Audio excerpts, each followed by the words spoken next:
Hey, Pardon My Take listeners, you can find every episode on Apple Podcasts and Spotify. Prime members can listen ad-free on Amazon Music. On today's Pardon My Take, we have co-owner of the Jacksonville Jaguars and founder of AEW Wrestling. It is Tony Khan. Awesome electric interview. We also have Cubs phenom Patrick Wisdom. We have Suns recap with the Clippers, crazy ending, hot seat, cool throne, FAQs, a pack show for you, and we're brought to you by our new friends, new advertiser alert, JB Weld. The world's strongest bond. I don't know what that sound was. It's a fun sound. Sound like you had the world's strongest bond in your throat, which shouldn't do, but you need this. Pros have trusted it for more than 50 years, but why hire a pro when JB Weld's adhesive products make it so easy to do it yourself?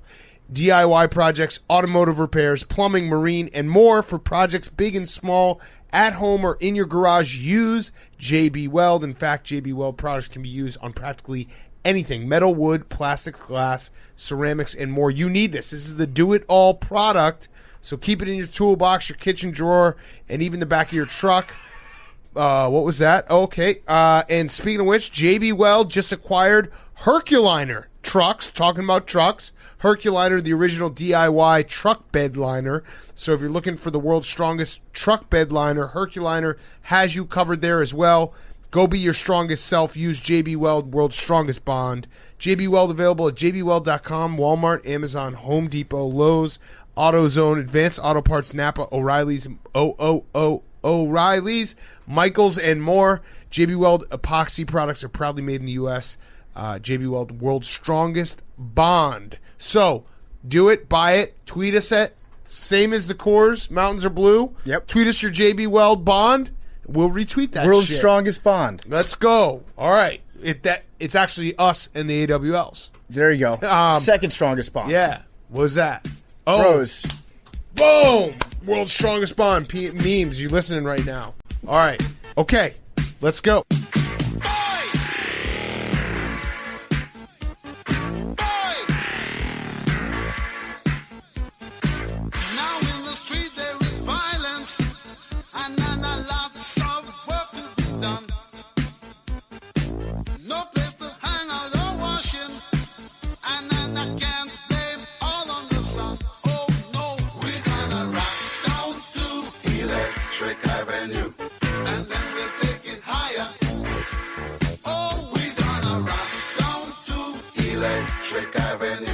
It's Pardon My Take, presented by Bar School Sports. Welcome to Pardon My Take, presented by JB Weld, the world's strongest bond in the world. We're JB Weld guys now. Tweet us your JB Weld when you buy that strong bond. Today is Wednesday, June 23rd. Suns in 4. That ending ruled. That was awesome. Tonight is one of those nights where it's like, hey, Big Cat, this is why we sports. This is why we sports. This is why we stay up. If you missed it, it's after midnight right now. It is after midnight. Not a brag, but if you missed it, it was an all-time ending because you had everything. You had Playoff P showing up with, he actually made a nice layup a couple plays before this, but showing up with the back-to-back free throw misses. You had 16 replays that made the last 2 minutes of the game go, like an hour, I think. And then you had one of the coolest plays I've ever seen for a game winner. Jay Crowder with an absolutely perfect pass. Devin Booker with a nice screen to DeAndre Ayton, who basically caught it like in the rim and then dunked it home.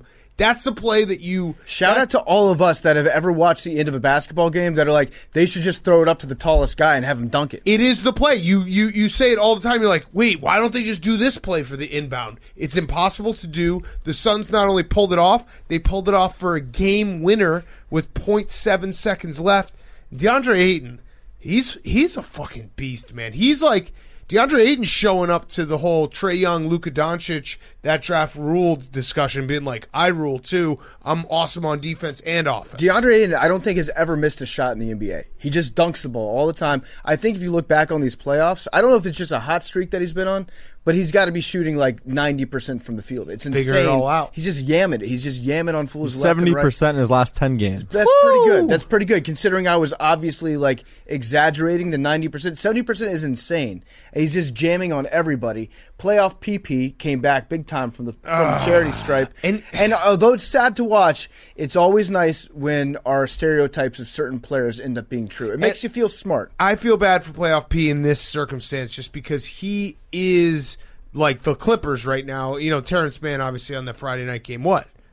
He missed 2 free throws. No, I'm saying he's carrying the Clippers and he's fucking gassed. There's no what? Free throws at the end of the game. I know, but I'm Big saying Cat, they're called free throws for a reason. I'm trying to put it into perspective that he has not been Playoff P this entire playoffs. He was Playoff P in that moment. He has not been Playoff P this entire playoffs. Like, he has had good moments. He is, with Kawhi going out, winning that Utah series. That was bad. That was tough.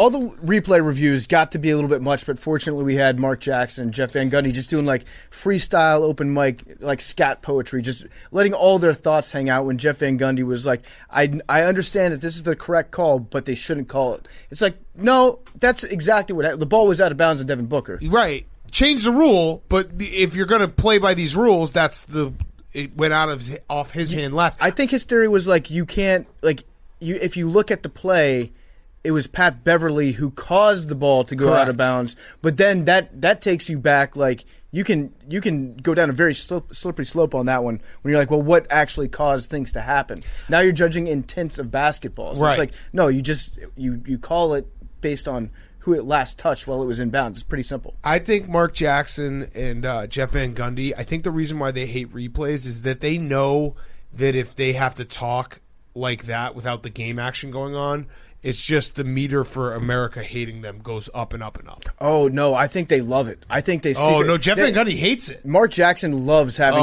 30 seconds of dead air to kill for Mark Jackson. He looks at that like we look at a giant big plate of buffalo wings. He's like, let's go.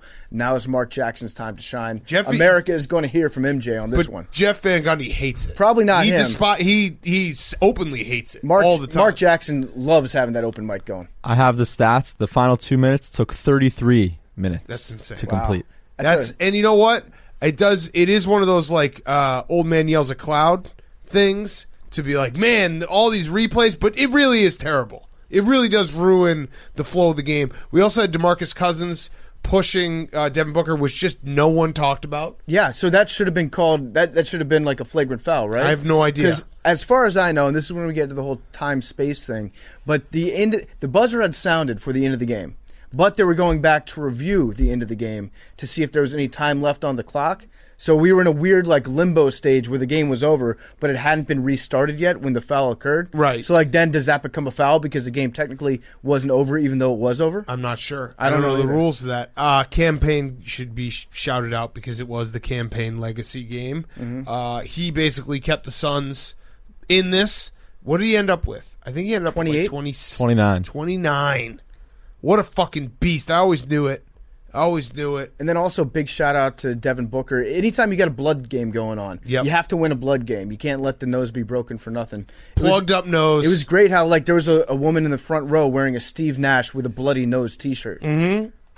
It's just Suns in force. Suns are rocking, baby. Yeah, Suns are fucking rocking. That does feel like a backbreaker for the Clippers, unless Kawhi comes back. I don't know how you recover from that. But although they've been down 2-0 in every single series, so this might be where the Clippers exactly want them. Oh, hey, you know what, Big Cat? A series doesn't start until the home team loses a game. That's true. So here we go. This might be exactly what the Clippers needed to get, feel like they're pushing. And I think is game 3 Thursday. They're playing these series fast now. We're whipping through it. All right, so it is. While we were watching this game, I was thinking about how to start the show. Obviously, that happened, so DeAndre Ayton started the show. But the alternate start of the show was Detroit Pistons are back because they won the lottery. They get Cade Cunningham. That's kind of cool for them. That's it. That's about it. That's all I got. Ben Good Wallace, job. Ben Happy Wallace for looked them. weird without a fro. Yep. That was kind of strange, but once I saw Ben Wallace on there, I was like, okay, I think that might bring some good magic to Detroit. Just because Ben Wallace, he's just awesome. Mm-hmm. He's just an awesome dude. Country strong. Big time. Yeah, Campaign is getting on Scott Van Pelt's Sports Center right now, so at least he's getting shine there. He's just confident. Like, let him cook. Just let him fucking go for it. All right, so it is election day today. It is election day. Appropriate for Who won? campaign. For campaign to Yeah. Who won? go off. Not some guy. Not Yang. The people. Yeah. The people won? Democracy won today, Big Cat, in straight sets. Damn. I got asked to vote like 4 times going to the subway. I don't even know. I just got a shitload of emails. I was going to vote. I was actually on my way out of the office to vote, and then Roan was on his way out of the office to vote too. And I was like, "Who are you voting for?" He told me. I was like, "Oh, that's the opposite of who I'm voting for." So we decided to just stay here and not vote. Nice. Cancel each Cancel other out. each other out, That's yeah. perfect. Okay, so what else? The hockey. Canadiens are just good. I don't understand it. I think just, Price just keeps standing on his head. It is crazy, though, because the foregone conclusion, we talked to our Chicklets guys who are experts, is that the Knights would have killed them. Now the Canadiens are up 3-2 going home to try to get to the Stanley Cup final, which would be also fitting for a Canadian team to win the Stanley Cup in a year where there can't be fans. In Canada only. Are there going to be 0 fans? No, I think they're probably going to do the thing where thousand. maybe they'll bring back like some of the first responders that they had up in Toronto. They've had a few thousand. Not those first responders, probably. Turns out they were bad luck. But some of their own. Yes. How do you say wagon in French? I think it's just wagon. Les Wagons. Le wagon. Les Wagons. Le Rouge Rider wagon. They're amazing. And Fleury, man, we might have been watching the end of Fleury's career in real time over the last week. Yeah. Because I don't know what happened. What is it? Chick? Voiture.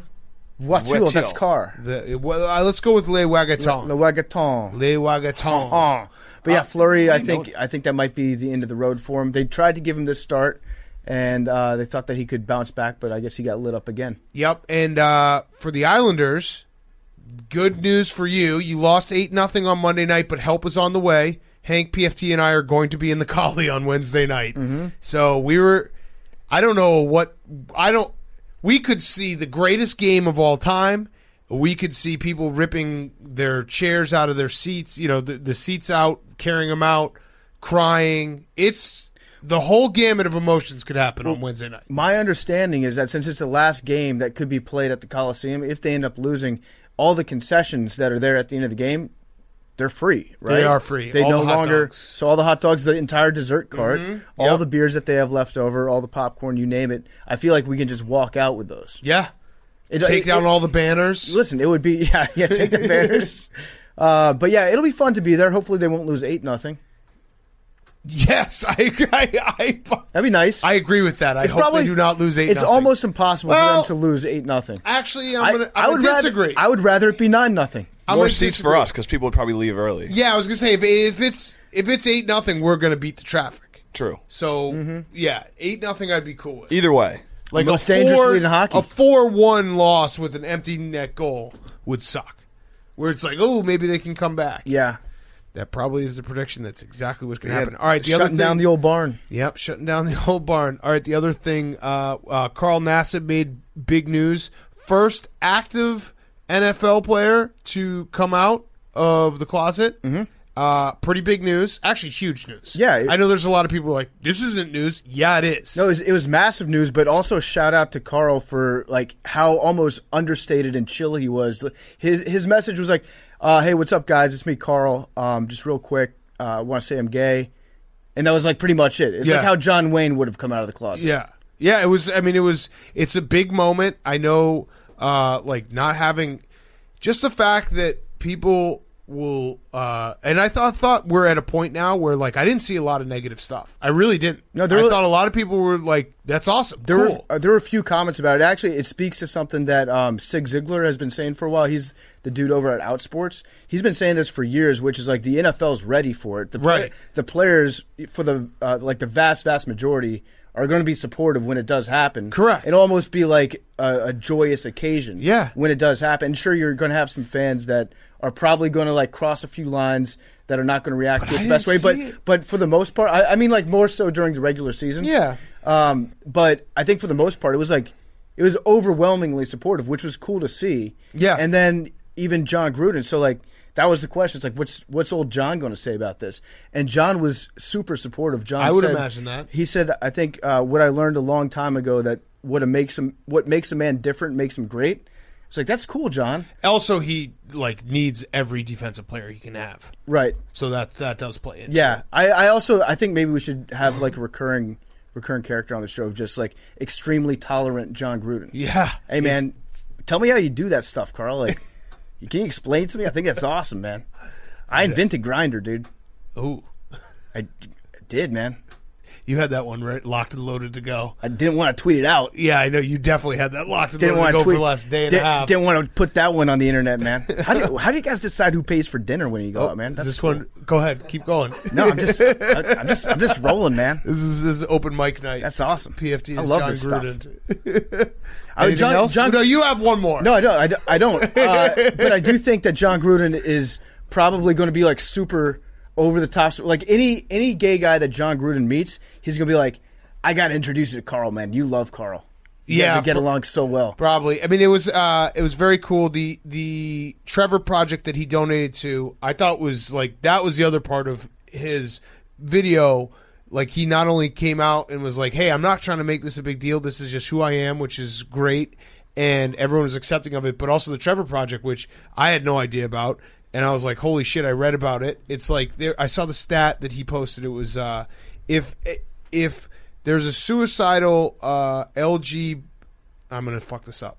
Help me. LGBTQ.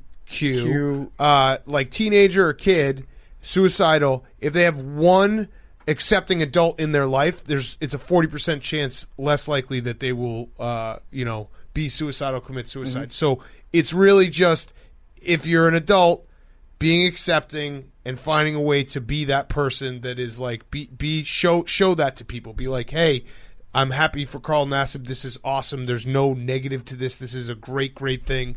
People should be really happy about it, and that can have an impact on someone's life. Yeah, it was awesome. So that's it. I was actually like, when I saw the news come out and I saw the reaction to it, made me feel like happy about the future of the world. It's like, yeah, all right, I think we've got our shit together as a country. Agreed. All right, so I got one more. These are bad. Okay, go ahead. They were bad? Well, I like the dinner one. Dinner one was good. Dinner one was good. I think it's the Gruden. I like them. I think it's the voice. Thank you, Hank. It's good. Listen, we need to support Bubba each likes other. them, too. With it, I thought Okay. this. Thumbs up. All right, strongest bond now between me and Hank. Second, the bedliner. Okay. I was just going to say DK Metcalf is still the straightest player in the NFL.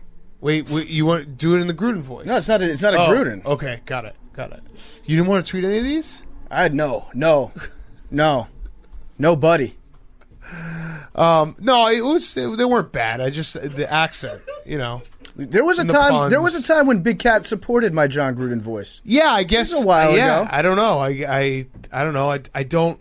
I guess maybe once we hired Joey and it's like he's the impression guy. Oh, I suck at impressions. Right. But I still do them, Big Right. Cat. Oh, I know.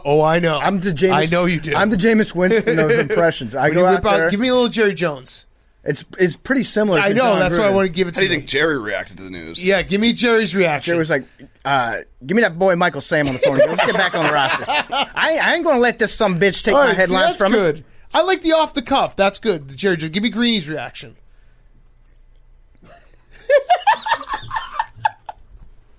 He's getting it.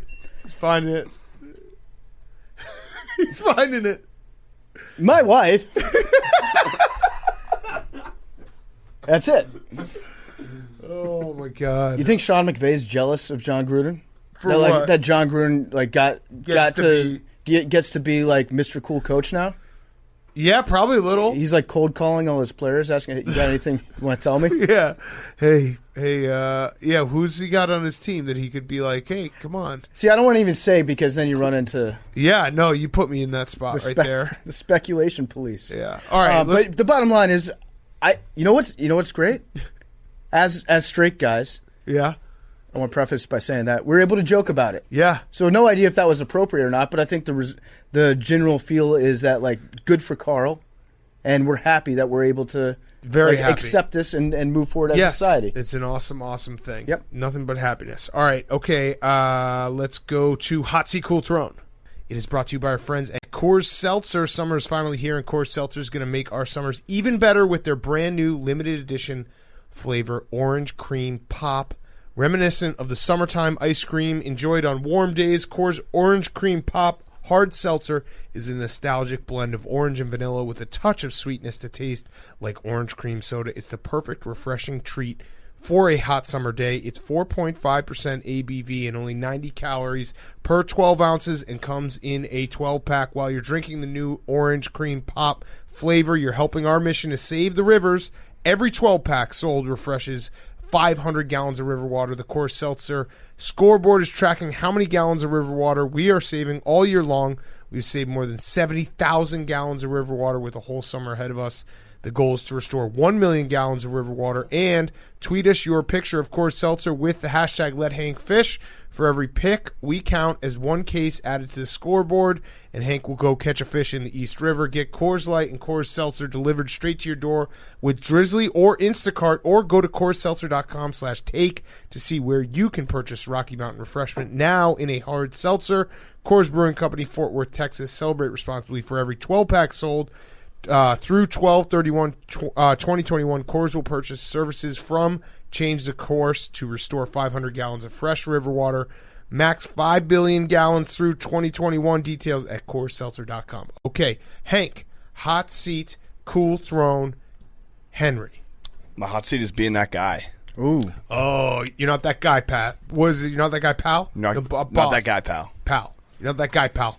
Pretty You're much, not that guy. it's a great clip, but I think that's going to be the clip of the summer. Everything you do with your friends, your coworkers, pretty much anything, any tweet, anything that goes out, any Instagram post, you're going to see comments about you're not that guy, or you are that guy. But hot seat, just if you think you're that guy, you're going to be told over the next few months many times that you, in fact, are not. Yeah, if you go into a situation, you're like, I think I'm that dude right now. It turns out that you can just get cut down to size via a GIF. Is there any backstory that we have to this, or do we know what happened afterwards? Well, the backstory is pretty simple. That once you get past the ages of 45, 50, and you're a father, and maybe you have a little bit of physique, maybe you go to the you're gym. Just assuming he's a father? Yeah, I am. It looked like he was at Costco or something.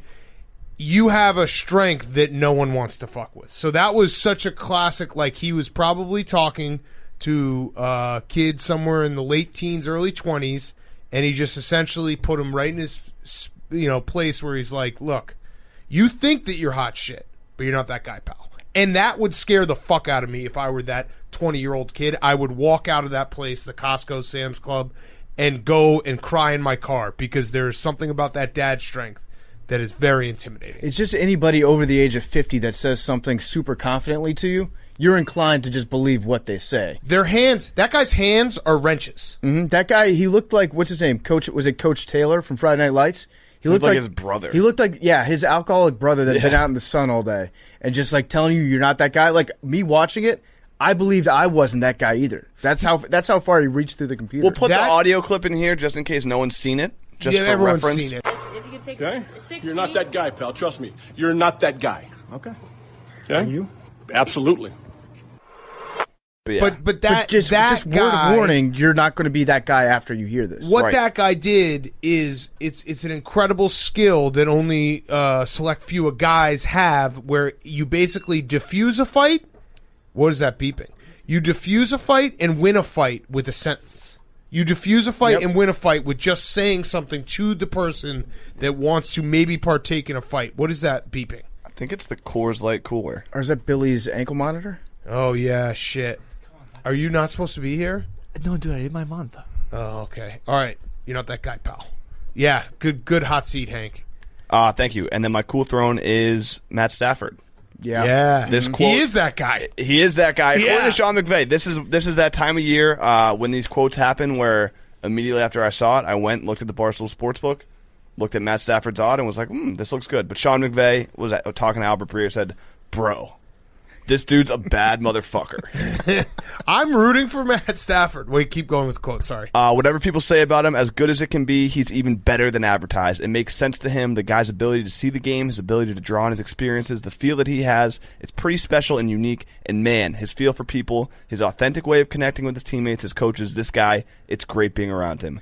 That quote, MVP. I saw it. I saw the future. Dude, I'm rooting for Matt Stafford because that is there's a few takes that we all have out there that are just lingering, And Matt Stafford being a Hall of Famer would be I could retire on that take. It's definitely a case of Jared Goff doing the SpongeBob meme out the window, looking at those Yeah, two. Like, how come he never used to talk dirty to me like that? But guess what? That's good for Jared. That's good motivation. Excellent motivator. And I'm sure material. that Dan Campbell's gassing him up behind the scenes in his own way. Right. Why would you want to feel be the need to say it publicly? Why would you want to be with someone who doesn't love you? You never would. It's a waste of time. Waste of time. It's actually, I think both sides won that breakup. Yeah, sure. Agreed.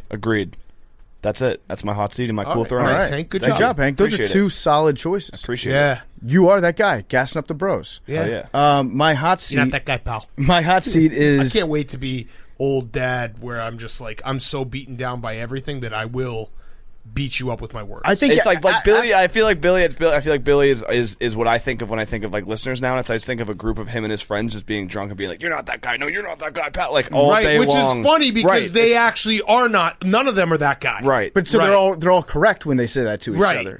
Right. And you've seen some shit. Like I'm sure that dude's probably spent 15 years changing diapers. He's got the 1,000-yard stare. He's like nothing that happens. I don't know. Nothing that happens in the supermarket. Till 15. Huh? Maybe. Maybe he's got like a Nick Cannon situation. First of all, yeah, exactly. Maybe he's Nick Cannon, he's Phil Rivers, skeeting in everybody. Yeah. But yeah, you could be changing diapers for 15 years. Maybe you've got like 3 kids that suck at shitting, and then like 5 others that are just alcoholics, just crap in the bed all the time. Anyways, my hot seat is like 7 different quarterbacks in the NFL. Just off the top of my head, I think Gardner Minshew, Drews, Breeze, Endlock, Nick Foles, Daniel Jones, and Phillip Rivers, probably to name a few. Because Tom Brady went on LeBron's show, The Shop, which he stole from Nick Saban at Alabama. Yep. And they released a preview of it. And in the preview, Tom was talking about the courtship, the quarterback courtship that happened last year. And there was one team in particular where he said, "Really? You're going to stick with that motherfucker over me?" So now everybody's trying to guess. I mean, it was the Bears. What team? Well, it could be the Bears. I actually think he's talking about Mitch. I think he was, I would say maybe the Colts. I don't think he would play for the Colts. I felt like it could be Drew Lock too. He Drew was Lock always is a good talking about the Saints. I didn't really think it was close. But I don't think he would say that about Drew Brees. I think Tom Brady would say that about literally anybody. Yeah, I think it's a non-personal thing. Actually, no. It was on LeBron James's show. He was probably talking about Delonte West. It's when you have insecurities in life, and the Chicago Bears are my insecurity, like that.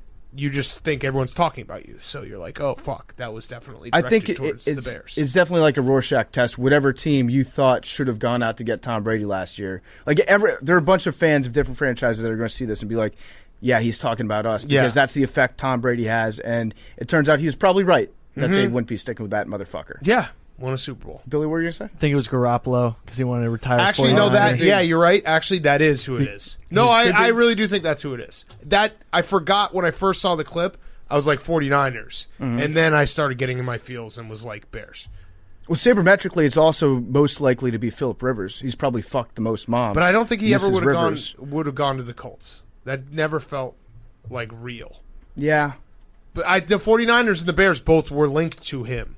It would have been so spiteful if he went to the 49ers. Yeah. And just fucked over Jimmy again. Yeah. I actually would have loved that. And I think that's why, I don't think he's that spiteful, though. He won that. He definitely won that breakup. You don't think Tom Brady's that spiteful? No, I mean, like he was. Dude, he forced him out of town, and then he won 2 Super Bowls. He's won seven Super Bowls, and he still is like 199th pick. It's like, no, you're not. You're the 7th Super Bowl guy. Mm-hmm.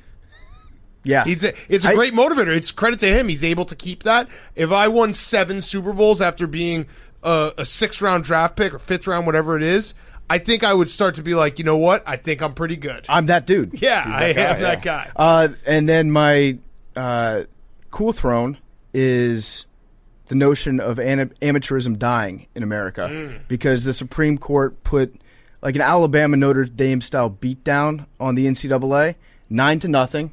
It was a hockey score. It was an Islanders Lightning score. Ouch. And they essentially said, guess what? You cannot define amateurism as being an entity that does not pay people. So they were using the term amateurism to describe amateurism and using that to explain why you can't provide benefits to players. And the biggest thing coming out of this, first of all, it's like the first domino to fall. So the NCAA is done. And you're always not in a great position when the federal government is like, this organization is really fucking corrupt. And when you can get like 9 Supreme Court judges to agree on anything, you're probably fucked.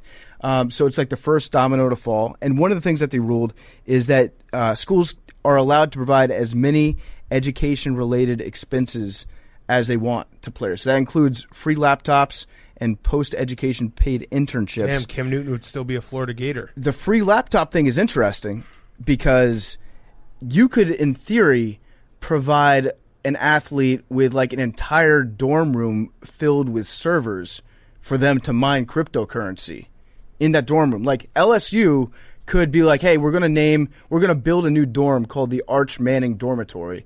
It's just going to be filled with computers. And so you can just generate money for yourself while you're here. But you'd have to be like a computer programmer.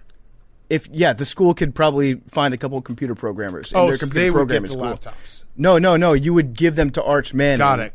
And then while they were at LSU or Ole Miss or wherever they were going to school, they just have like a full-time income-generating server farm mining Bitcoins. Got it.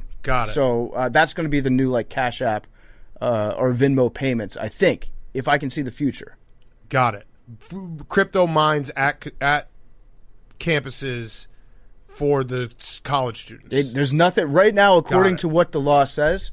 You can provide students with as many computers as you want to. Why not? In that instance. But the bottom line is the NCAA is fucked. It's on its like last legs. Yeah, which is good. If anything, I mean, I hope they include in one of their decisions that just bring back the crystal ball from the BCS. I do think there's going to be a group of people that, like, what do they do now that they don't have the free points of just being like, the NCAA sucks? Because that's a dunk online that anyone can do, and everyone would be like, yeah, good point. Even though I think there's not, besides maybe Doug Gottlieb and maybe Dickie V. Maybe Danny Kanell. Not a lot of people. Yeah. Oh, Dan Dockets. There's not a lot of people left out there who are like, yeah, these kids getting sweatpants and a trip to Italy every 4 years, that's payment. Yeah, right. So you lose something. You do, but at this point you've got Clarence Thomas and Sotomayor agreeing on something. So, I mean, that's pretty much the end of it. Yeah. That means that like 99.5% of America agrees that the NCAA's done. Yeah. Wait, was that your cool throne or hot seat? Was that a hot seat or was that a cool throne? I think that was a hot seat. It was your cool throne. You said it was the notion of amateurs being fucked over. Yeah. All right, my hot seat is Greg Gard. I think people probably saw it. The Wisconsin Badgers season was not a great one for college basketball. They did beat Roy Williams in the tournament. His last game ever. Not a big deal. But the story came out. Very weird story. All the seniors, the 7 seniors, taped Greg Gard a private conversation basically saying he's a terrible coach and they don't have his back. Very weird story. I don't know how he recovers from it, but I also I kind of expected this because if you watch them, they were good the COVID year, they were peaking, and then this year they completely sucked and they never took the next step forward. So that's got to be a shitty feeling though to be a coach and a few months after your season flames out being like, "Oh yeah, and all your seniors taped an hour-long conversation you had with them." Yeah, it's tough. So what do you do moving forward? Like no cell phones? Do you treat your office like a skiff? Like no electronics? Let's lift your shirt up. Let's see if you're wearing a wire. You got to be constantly nervous. Yeah. Constantly nervous. And so Greg Gard was like, I think he probably knows who taped it. I think if you're a coach, you probably have a good idea who it was. Was it Trice? Well, Brad Davison is doing another year. Yeah. So I don't know. That's got to be awkward. That's very awkward. That's got to be really awkward. But I don't think Davison would wear a wire. No, but he was in the room. Yeah. And yeah, I mean, it sucks. So, Devin Booker, time traveling. We're not going to time travel. My cool throne is Skip Bayless. Still got it. I don't know if you guys saw this. I didn't watch the actual segment, but a tweet that he had previewing his show, he said, "Why are LeBron and AD following Russell Westbrook's wife on Instagram?" Now on Undisputed. I love it. I love it. That is, just when you think that he doesn't have it anymore, he just throws 99 on the black. I wish I had seen that segment because I hope Shannon Sharp's response was, well, Skip, because you probably want to fuck her. Yeah, unbelievable. The guy just can't miss. He just keeps producing. Who do you think gave him that scoop? Do you think that's Skip Bayless? You're right. Is this a bonkable situation for Skip? Was he going through her followers? No. Was he cruising her profile? It's what you just brought up is a very interesting point because there's very clearly a person behind the scenes working for Skip Bayless that has Skip Bayless's brain and does all the things online. Ernestine. I want to meet that person.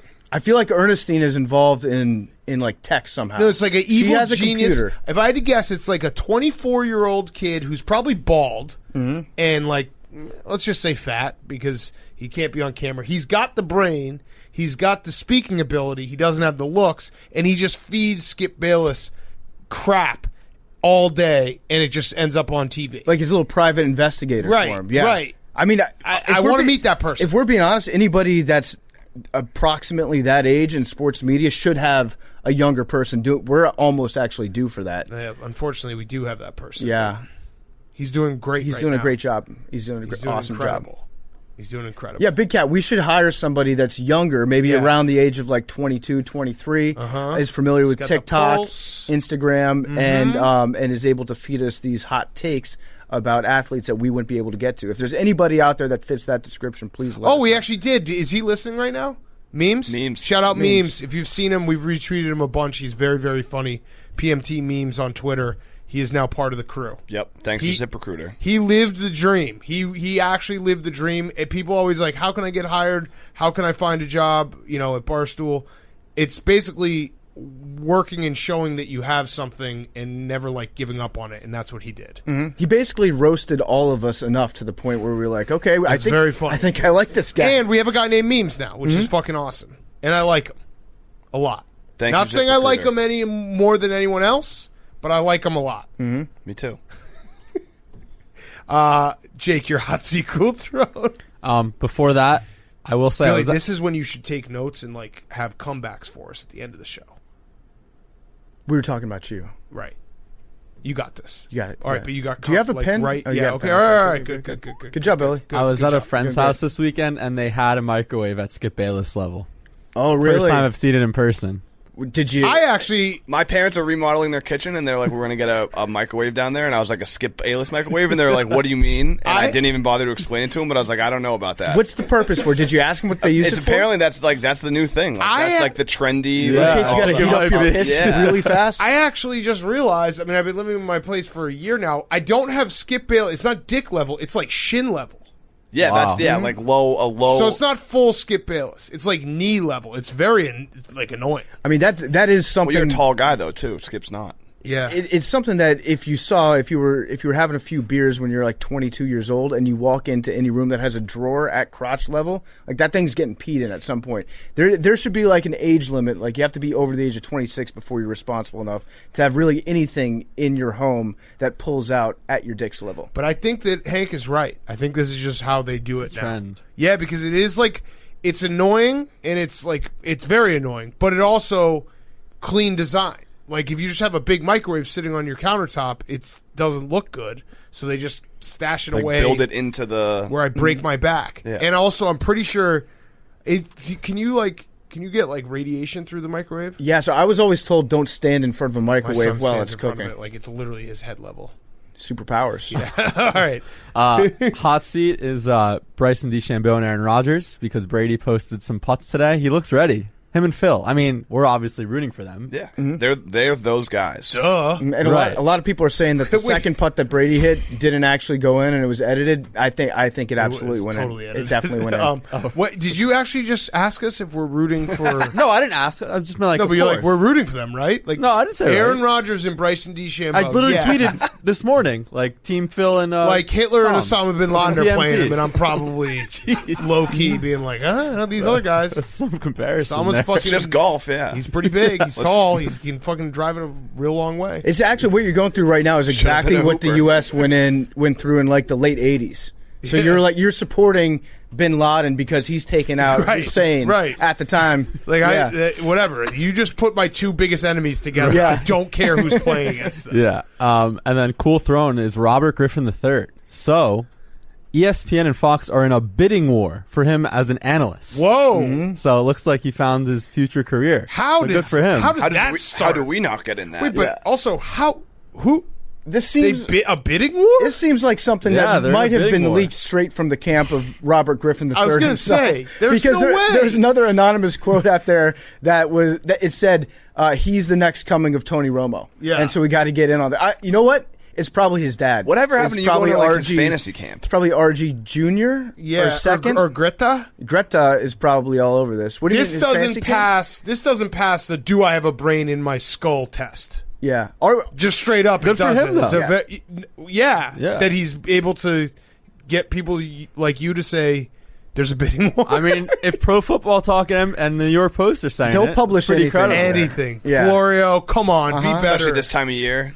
Exactly. Yeah, right. They're looking Good for point. clicks. Good point, Hank. Yeah.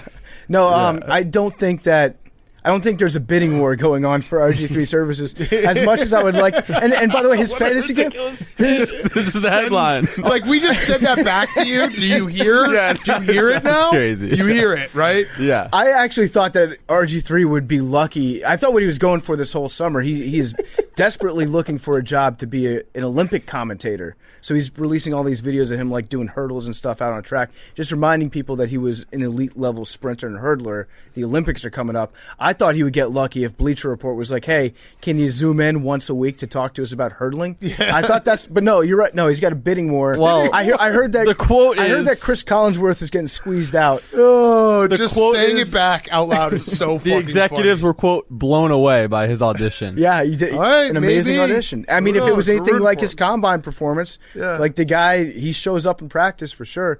He put out a video of him running a 40-yard dash. Watch this video if you haven't seen it, because he labeled it. He put like his whole stats on there. He was like, "I'm 6'2", 215 pounds, 31 years old, and I still run a 4.27." And if you just look at the video on Instagram, the video is 5 seconds long. It says 5 seconds on the video. If it is in fact a 4.27, he is the longest strider in the history of the world, because it looks like he's running underwater. But listen, I don't want to trash RG3. I love RG3. He's always going to have a big part of my heart. But bidding war is a strong term. Big Cat, you just came up on this article about the bidding Oh war. yeah, there it is. I Yeah. did not. If that had been brought up when I was with Florio, I would have laughed in his face, just like I'm laughing in yours. Maybe next week. Yeah, I'll try to get him to bring it up. All right, is that it? Yes, that is it. I totally forgot about the fantasy camp thing. His whole life is a fantasy camp.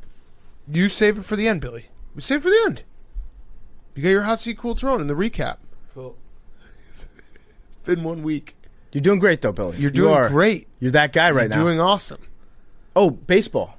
Want to talk baseball? We'll do it after. We'll do it after the interviews. We'll do Time travel. Mike Greenberg's dumb rules. Sweet. And then FAQs. Before we get to our interview with Tony Khan, talk to you quickly about our friends Free Fly. Lit-ass interview, by the way. Lit-ass interview. Awesome interview. Free Fly has the best clothes out there. This is one of those sponsors that actually bought the clothes before they actually became a sponsor. Free Fly is the best. Free Fly makes performance clothing made from buttery soft bamboo, and it literally feels like, I don't know, the softest pillow you've ever seen in your entire life. I've tried it. I tried it before they started advertising with us. I love their shirts. Their lightweight sweatshirts are awesome. So whether you're outside hitting the gym or lounging around the house, this stuff is the absolute best. And on top of being super comfortable, Free Fly's bamboo clothing has UPF sun protection, wicks away moisture, and won't hold odor. You can get 20% off when you visit freeflyapparel.com/take. Again, that's freeflyapparel.com/take. 20% off freeflyapparel.com/take. Okay, here he is, Tony Khan. Okay, we now welcome on a very special guest. He is co-owner of the Jacksonville Jaguars, Fulham FC. He is the founder and president and CEO of AEW Wrestling. It is Tony Khan. Shot out of a cannon. Love it. Great to see you. I actually had this question lined up when we got a text message saying that you were here at 10 and like, hey, Tony's early. And then we were like, all right, we're ready at 10:45, and then we got a text back being like, well, now he needs till 10:50. I just want to give you credit. That was an alpha move. So that was a full-time alpha. I didn't do any of it. I didn't do Way any to of go. that. That's like when you have people. This is the problem with people. This is why, like, I don't actually have an assistant. And when you go on, like, a press tour, like, you have to – Mandy's great, and, like, I have great people. But, you know, I normally do stuff one-on-one. So I should have just DM'd you, man, that I was going to – I've known PFT for a while. We're Combine bros. Yeah, we're happy you're here, though. We're happy you're here. You got awesome AEW shoes on. We're going to talk everything.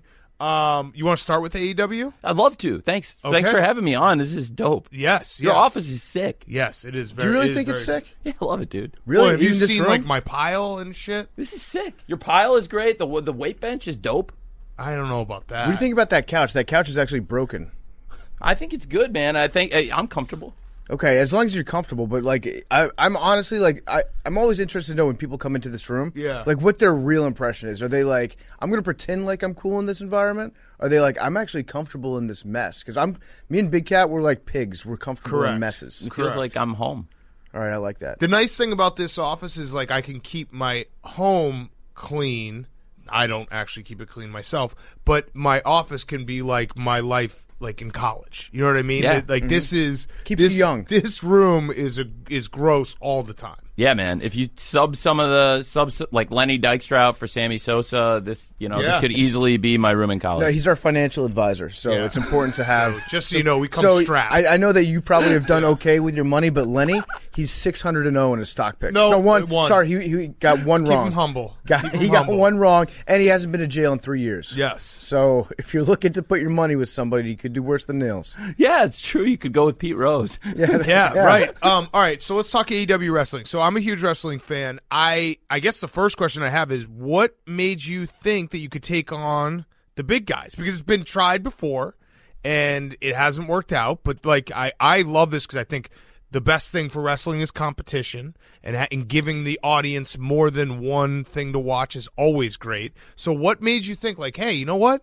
We can do this. Like, I want to do this. This is my plan, and let's go tackle this thing. Oh, okay. Have you ever both of you have been in this situation where sometimes you're just like, you're at a party, you're with friends, and you're like, let's just try some shit, right?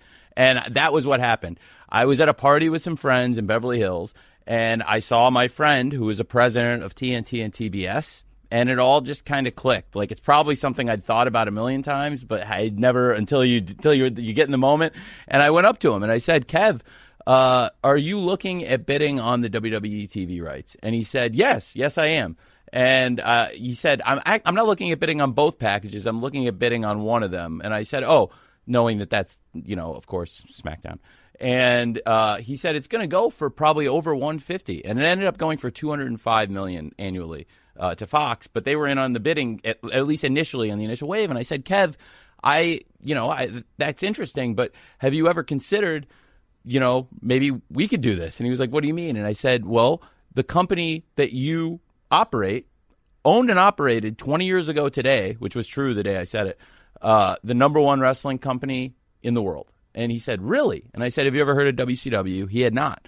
But WCW, if people don't know, was formerly a competitor to the WWF. They ended up getting sold by AOL Time Warner, and they got shuttered, and it's not a thing anymore. But AEW exists, in my opinion, because of the failure of WCW, because they vacated this great time slot, this great relationship with TNT and TBS that we have, and that was the success of WCW, was the outlet, the penetration they had from TNT, TBS, and of course the fans. And there are all these fans that wanted an alternative, and so anyway, that's how. I like how you're saying this was like your buddies, and you got together at a party, and you're like, "Hey, let's go start a wrestling league and then sell it for millions." Like, if it's me in that scenario, I'm like, let's go to 7-Eleven and order one of every kind of taquito, and then come back and like do a blind taste. Or that's like my big plan. I bet you I can throw a football 65 yards. Like, no fucking way can you. And that's basically what you were doing. And you just went full way send on bigger stakes on starting a league. Well, yeah. I partied with you before, man. Like 99% of the time, it's just, you don't think of stuff like that. But every once in a while, like the spark's there and something cool. Yeah. So what are you going to do? What have you done, and what did you learn from WCW? Because like wrestling fans, hardcore wrestling fans know that WCW in the 90s, that's really kind of how the Attitude Era came, because it was Monday Night Wars and all that thing, all that was going on, and it was competition going at each other that elevated wrestling. So you obviously aren't in it to make WWE better and be like, competition will make them better, and then I'll just go away. So what were like the big lessons that you learned, or things that you've implemented that are different than WCW? It's a great question. So I believe that there were a lot of successes of WCW you can learn from also. And so I've learned from the pros and the cons, and I think some of the things that went wrong for WCW, in my opinion, were the creative control. They gave creative control to a lot of the wrestlers, and some of the storylines are asinine, and some of the ideas were great, but like it was a very disorganized show. And then when they brought somebody else in from the WWF to be a writer named Vince Russo, he made it 10 times worse. Yep. And he took a problem, and then it was like they had a massive hangnail, and he just chopped off the arm. Yeah. And so that was a part of the problem. And then you have another major issue for them, in my opinion, was the management that they were, most wrestling companies that have been really successful over time have had like one supreme commander at the top who's like owned it, booked, like done everything top to bottom, run the place, like run the management, whether it was Vince McMahon for years, organizing everything, Cowboy Bill Watts, Eddie Graham, Fritz von Erich, and countless others. And so I think like that made sense as a business model. And I told Kevin that's like the strong management WCW didn't have. I can provide. So in terms of being a more organized booker than anybody they had. So yeah, all right. So when are you going to do steroids so that you can be part of the because that really Vince McMahon doing steroids and showing up and like starting to get in the storylines like. You're going to have to, right? No, that's not. I mean, no, that is definitely not something. I disagree with your artistic vision on this one. Could you be a villain? Could you be like? Could you float out rumors like I'm going to move this thing over to London? That's amazing. No, I would never want to be a villain on my own show, and I've never shown up on Dynamite or our pay-per-views. That to me would be more fun. I don't want to do it on my own. You got like 250 and ripped, and you just showed up and you were a villain. I don't need. Well, first of all, without completely a very solid natural physique, I think I've shown up on other wrestling shows and been a villain. I'm happy to open what I call the forbidden door that is me and go to other wrestling shows and appear there and kind of trash them and talk about how great AEW is and how we're the number one cool wrestling company. That's sick to call yourself the Forbidden Door. I want to call myself that at some point. Well, I've trademarked it, so you can't. Damn it. Well, what about this? So you could go the other way if you don't want to put on 250 pounds or whatever. You could just like slim down a little bit, put on a big pair of glasses. I know that you've got like a sports analytics company. How much can I slim down? I'm skinny. No, get like super emaciated, and then you could just be the nerd that's ruining wrestling, and you could bring analytics into the wrestling ring. Well, that's pretty good. And try to like go over the top with these sabermetrics and tell the fans that they're rooting for the wrong guys because they don't actually compare that well when you look at the numbers. That's why I like you so much because like that's a great idea. That's actually a very good idea. Because there was one guy I think in like backyard wrestling. He called himself like the progressive liberal, but only wrestled in very conservative states, and he just wore like Bernie Sanders shirts and yelled at everybody in the crowd about how they're backwards. Like that's what you should be doing, but with the analytics, and just make everybody hate you that way. I think honestly, I would watch that. That's pretty good. It's not a bad idea actually. So do that. You got to get in it. You got to get in the mix. Well, that's pretty. Like I said, I've done stuff on other wrestling shows that kind of promote AEW and cross over. But that's kind of the line I don't want to cross because I feel like you kind of disappear up your own butt when you like start writing that way because you have to. So as a booker, one thing I know, and I've never had to book myself into the show other than like as a matchmaker. Like I'll make matches, but I do 99% of it is off screen. Like they'll say Tony Khan just announced this huge title match for next week, and you'll hear that every week. Right. So you're like Suge Knight back in the 90s telling people like, oh, don't sign with Bad Boy Records. You don't want your producer dancing in your video. Come out to Death Row. That's you. Like, but with like way less felonies and yes, good. Yes. Okay, but you also might get to his weight if you do the steroid route like I said you should. Wait, so how do you this is the part that I guess try to appeal to a guy like myself who I loved Attitude Era Wrestling. I still love the concept of wrestling. I still will watch probably 1 to 2 pay-per-views a year, but I'm not like hooked. And I know that obviously has something to do with, age and everything else, but it's also it doesn't feel like this there's new age stars that were like new age stars back in the 90s, and it feels like a lot of places or a lot of wrestling now is trying to relive that era. So how are you escaping from that era? How are you finding the new guys? That's such a great question. And so first of all, I'm going to talk extensively on it. I have a question. Are you guys available September 15th and or September 22nd? Probably that not. Sounds like it's football season. Football, no. Wednesday. There's no football. What are you going to watch? The Mac? It's a Maction? A little Maction? We'll watch Maction. It's also waiver Maction, wire day on fantasy football. I'm pretty much but we could do that. You could do that at the back. So, okay, we're doing AEW at the Prudential Center on Wednesday, September 15th, and we're doing the first ever wrestling show at Arthur Ashe Stadium here in New York City on September 22nd on Wednesday. What if it rains? Well, they have the roof. Oh, okay. On the Arthur Ashe. So U.S. Right, Open. You've thought of everything. U.S. Open has never had these. You come in. It's a great venue, Arthur Ashe Stadium, and so I'd love to have both of you there and show you firsthand. And now I will extensively give you a long-winded answer to that great question. It's I believe in the wrestling of the past, the present, and the future. The top stars of the past still have great value and can still come in and contribute in a meaningful way. If and Sting and Jake the Snake are still a huge part of our show, just as an example. And then top stars of the present, like the best wrestlers in the world, Chris Jericho, Kenny Omega, Jon Moxley, and stars of the future like Jungle Boy, who gets a lot of hype and is the number one contender to the title right now.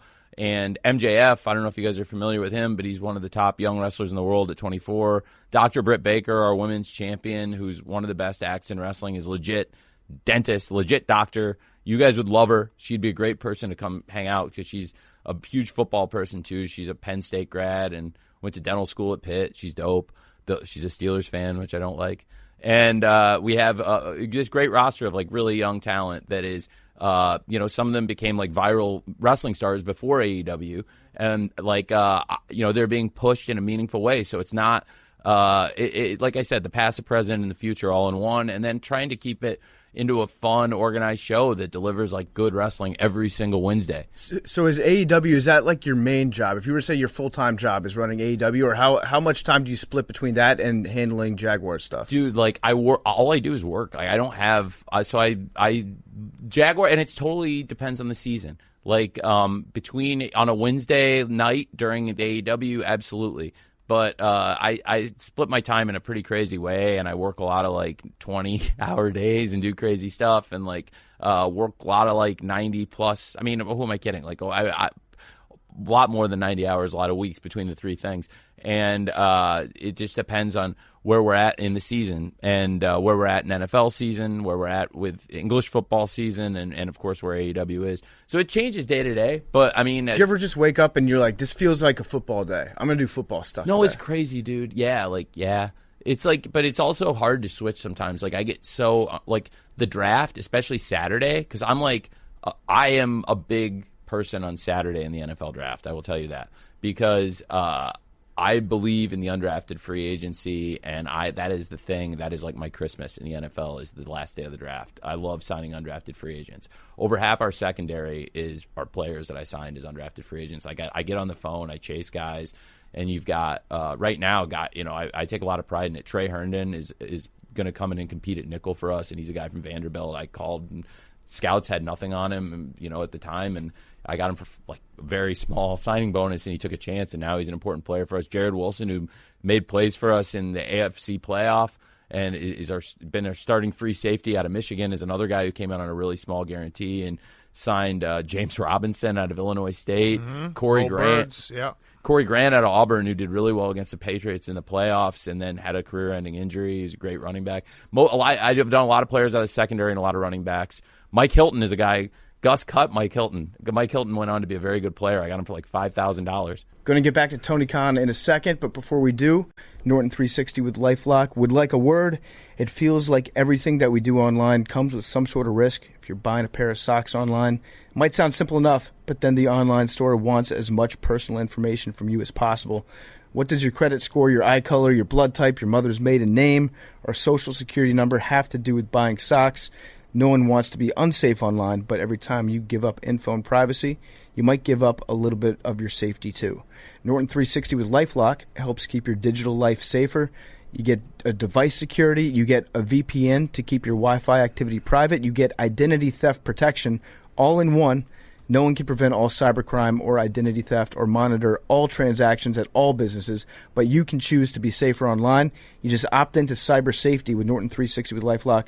Join now and save 25% or more off your first year at norton.com/PMT. That's norton.com/PMT.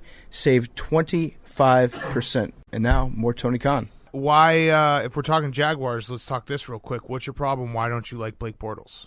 I love Blake. He's our best friend. Blake's my good friend. I love Blake. And I've hung out with Blake at your guys' parties, He's too. our best friend. I've run into Blake at your guys' parties. Oh, yeah, look, there it is, right there, the Jags jersey. That's great. I know, Yeah. I saw it. I love Blake. Yeah. Blake is great. Blake's one of the all-time leaders in NFL history. There we go. Yards per carry. Yep. Let's go. Put The some boat. respect Dual on threat. his name. I have tons of. I love the boat. Okay, I like that. Big boat guy. You passed that test. Good friend. He also, he technically won you guys an AFC Championship game. Yeah. Because the refs took that one. Miles Jack wasn't down. Miles Jack he was not not down. down. Are you going to get fined for saying that? Miles Jack wasn't down. There's like shirts, I agree. and he wasn't down. We have signs all over town. It's a fact. Miles Jack wasn't down. Yep. No, he wasn't down.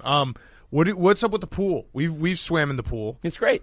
Yeah. We've used it for AEW actually in the Stadium Stampede in the pay-per-view. Okay. And we had Urban Meyer and Charlie Strong in the Stadium Stampede this year. Yeah, how'd that work with Urban Meyer doing the AEW stuff? Did you have to coach him up? Yeah, and he's my friend. So we were at work, and then that's sometimes the crossing over. I was in his office, and we're looking at the roster, and he. We were getting ready he's packing up his briefcase, and I said, would you maybe do me a pretty big favor tomorrow? And he said, well, sure, what is it? And I told him what it is. Would you appear in the Stadium Stampede? And, it'd be like you and Charlie are working in your office late on Sunday night.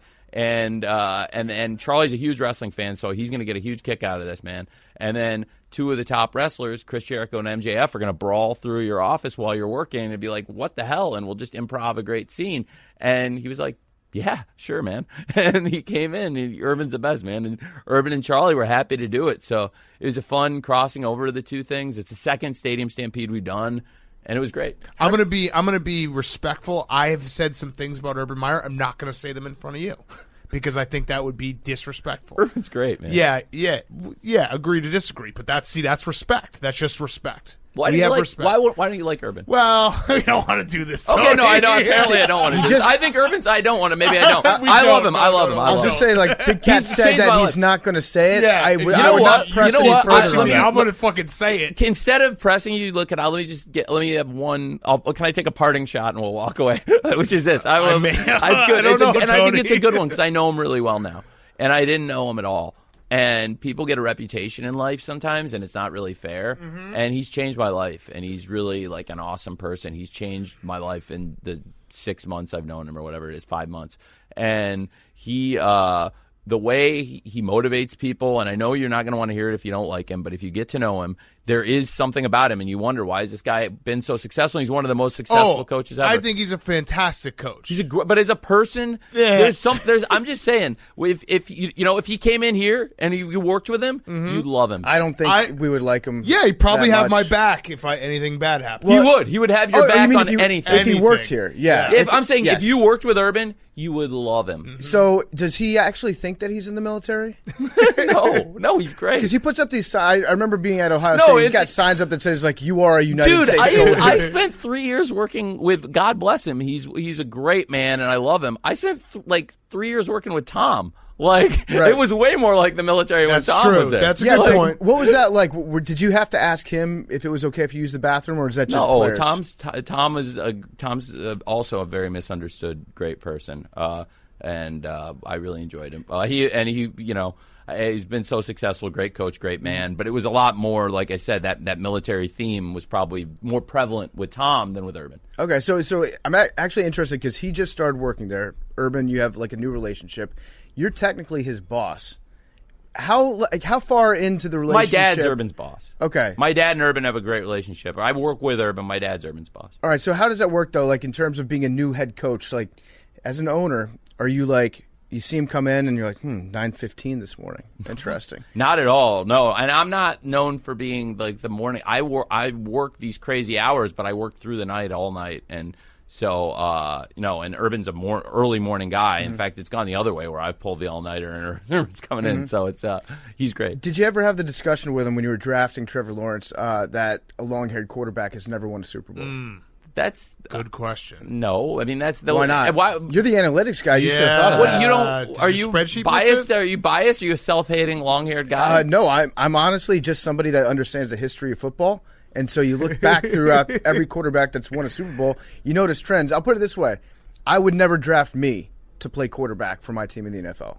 I can recognize. I think I'm self-aware in that way.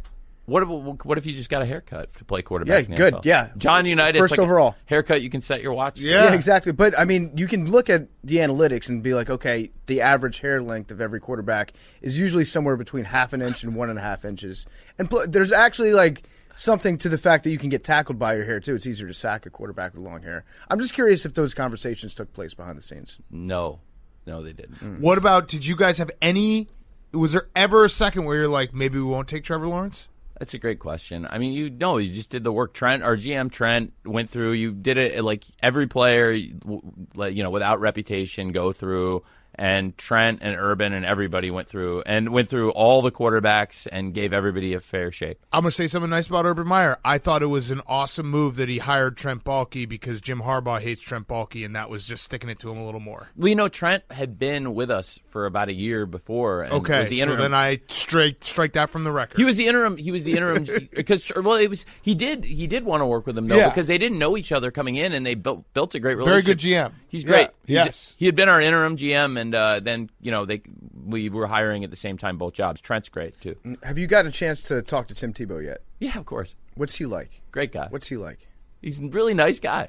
Now, Really like he the could nicest change guy. your life. He's a motivator.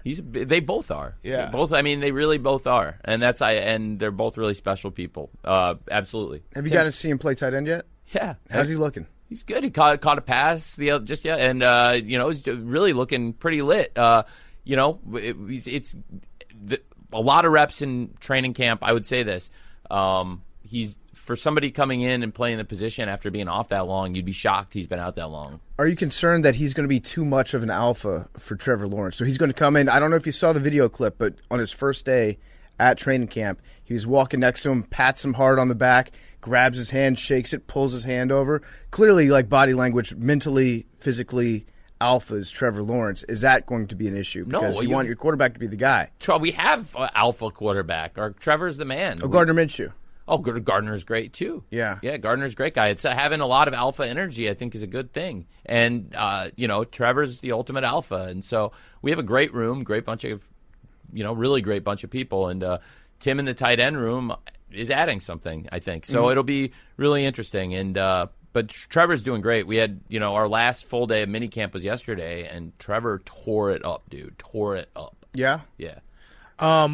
Let's talk some soccer real quick. So I own Swansea, you own Fulham. You guys have come down to, you got relegated. That sucked. How much did that suck? Because I went through my own relegation woes a couple years ago. It's painful, man. I'm here for you. Yeah, it's terrible. I didn't know. We've been having fun and like making light of stuff, but I can't make light of that. It's the worst thing, that's ever happened. It sucks. Yeah, it sucks, and going through it, it's really hard. Yeah. What about the Super League? You guys, I noticed that Fulham came out and said that no Super League for us. You did release that statement after I released a statement saying no Super League for Swansea, so you're a little late, but that's okay. Well, what you would, I think, timing-wise, I think we were two of the early statements, and I think it was a good thing to make a statement about early. What do you make of that whole thing, though? Because it's like we haven't had someone. You're in a unique spot that you co-own an American franchise, and there's only a few people who do this, and the other guys who have it were part of the Super League. So what did you make of the entire thing? Well, there are other American owners, I think, and there are not all the American owners who are involved with it, and these things happen in business. I don't think it's the end of the world, and it got worked out pretty well. And it's funny how it was the biggest story in sports for a couple days, and it's completely dropped off the map now. But it's in the past. It's water under the bridge, I think. Yeah. Mm-hmm. When are you guys moving the Jaguars to London? Come on. No, especially, I don't know if you've seen the stuff we're doing in Jacksonville. I don't know if you have. No, I have. It's been one of those narratives that's existed for the last 10 years, and it gets brought up all the time. And I know that it's not true. What was it like? it was $100 million. How much money is like being invested in Jacksonville? I mean, a lot of money. It's a shitload of money. A ton of money, yeah. More money than I can count is being put into Jacksonville, so it's not true. But did those rumors, like, because they were persistent, they've been persistent, they've been around, at least since like 2012, as far as I can remember. Did they ever like get to anybody in the building, or is it something that like you had to like clearly communicate to everyone? Hey, just so you know, we're not moving the team. How often did you have to say that to people? I mean, you get asked it on a weekly basis back in the day, but now this is the first time I've been asked in a long time, honestly, especially because the headlines about all the great stuff we're doing in Jacksonville. I mean, Jacksonville's been a great home for us. Like, you know, I living there through the pandemic, it's been, you know, I'm working out of the stadium and doing everything out of there, and it's been great. And, you know, being able to stay engaged with the Jaguars, but also it's been a great home for AEW. And, like, you know, AEW, we started bringing fans back and doing live shows in August and safely. Like, we've been doing shows since August outdoor. We started at 25% in our 5,000 seat amphitheater, so we would have crowds. I think we started at 20%. We would do like 1,000 and upped it to 25. It was like 1,250. The Jags then, a couple weeks later, when NFL started, the Jags and the Chiefs were the only teams in the NFL that had fans week 1. Yeah, and Jags went the whole season, no transmissions you know. So doing these outdoor shows, you know, it was great. Did either of you guys go to the national championship game or the Super Bowl? We went to the national championship game. It was great, right? No, it was a year ago. Oh, sorry. The last one before COVID. You didn't go to either of the big COVID championships? No. I was in both in Florida. They were great. Both great live event experiences. And so people have been putting on. My philosophy early in the pandemic, when like our competitor was not doing any live shows with fans and went with virtual fans, I kind of went the other way. And I pushed back a little bit on the idea of virtual fans because I knew it was possible to do shows. If we were outdoors in this amphitheater in Florida, we should be able to get like 25%, like a drive-in movie theater is what I said. That's awesome. And I was like, let's bring it back. And we were the first ones to do it. This whole time we've had fans and we were doing pay-per-views with like all through the pandemic for over a year with like 1,250 people. And it's like, yeah, it's not the full 5,000, but it's like 25. It was still resembles, or you know what I mean? It's a wrestling show. You get the environment of having fans, right. the same like dynamic. And like it was hard watching, you know, your other people were watching, you know, people up on a Jumbotron, like, you know, in little boxes, and it's like it's not the same, and the crowd noise being piped in is not the same. So, but there's nothing like the packed houses, and we're going back to that here in July. We're doing this tour. You know, we've got Road Rager in Miami. We got 2 weeks of Fighter Fest in Austin and Dallas. And then Fight for the Fallen, which is this show. We always give money back to charity and do a different charity every year, and that's in Charlotte. And it's like our tour back full arenas. I've been in Jacksonville for over a year, and the fans in Jacksonville, like, it turned into like an old school, like 70s, 80s wrestling territory. That's sick. That's cool, yeah. What's if you had to flash forward like 10 years from now, what would be a success for AEW? What would be like, hey, we did this? It would be that we keep, you know, I think maintaining, first of all, lasting and keeping a show going, and then, you know, debuting another show this year. Like, if both shows are really strong, if Dynamite and Rampage are both really strong shows 10 years from now, hopefully even stronger than now, I would be so proud.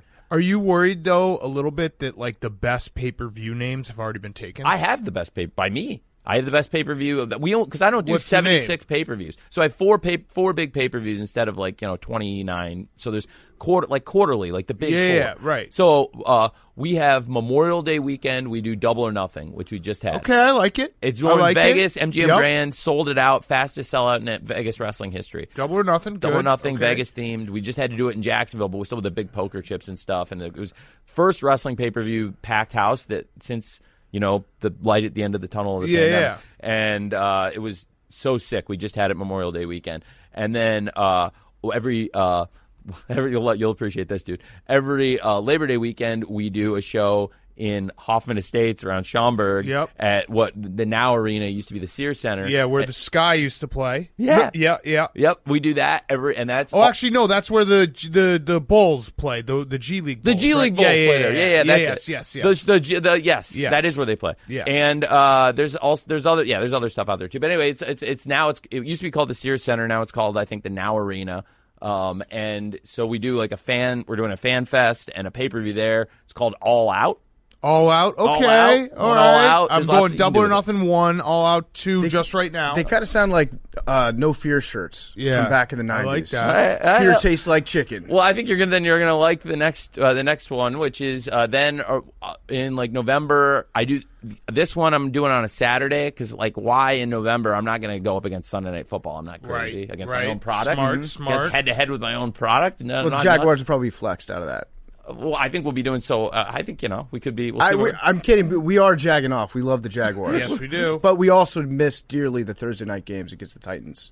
Well, we'll see. Hey, they could be some big games against the Titans this year. I think. Yeah. All right, so Thursday. Yeah, you were saying The Thursday thing was a great tradition, though. It's been a great tradition. But anyway, yeah. So back to what we were saying before I got started. So Full Gear is we do in November. Full Gear. Fucking, it's great. You got the big.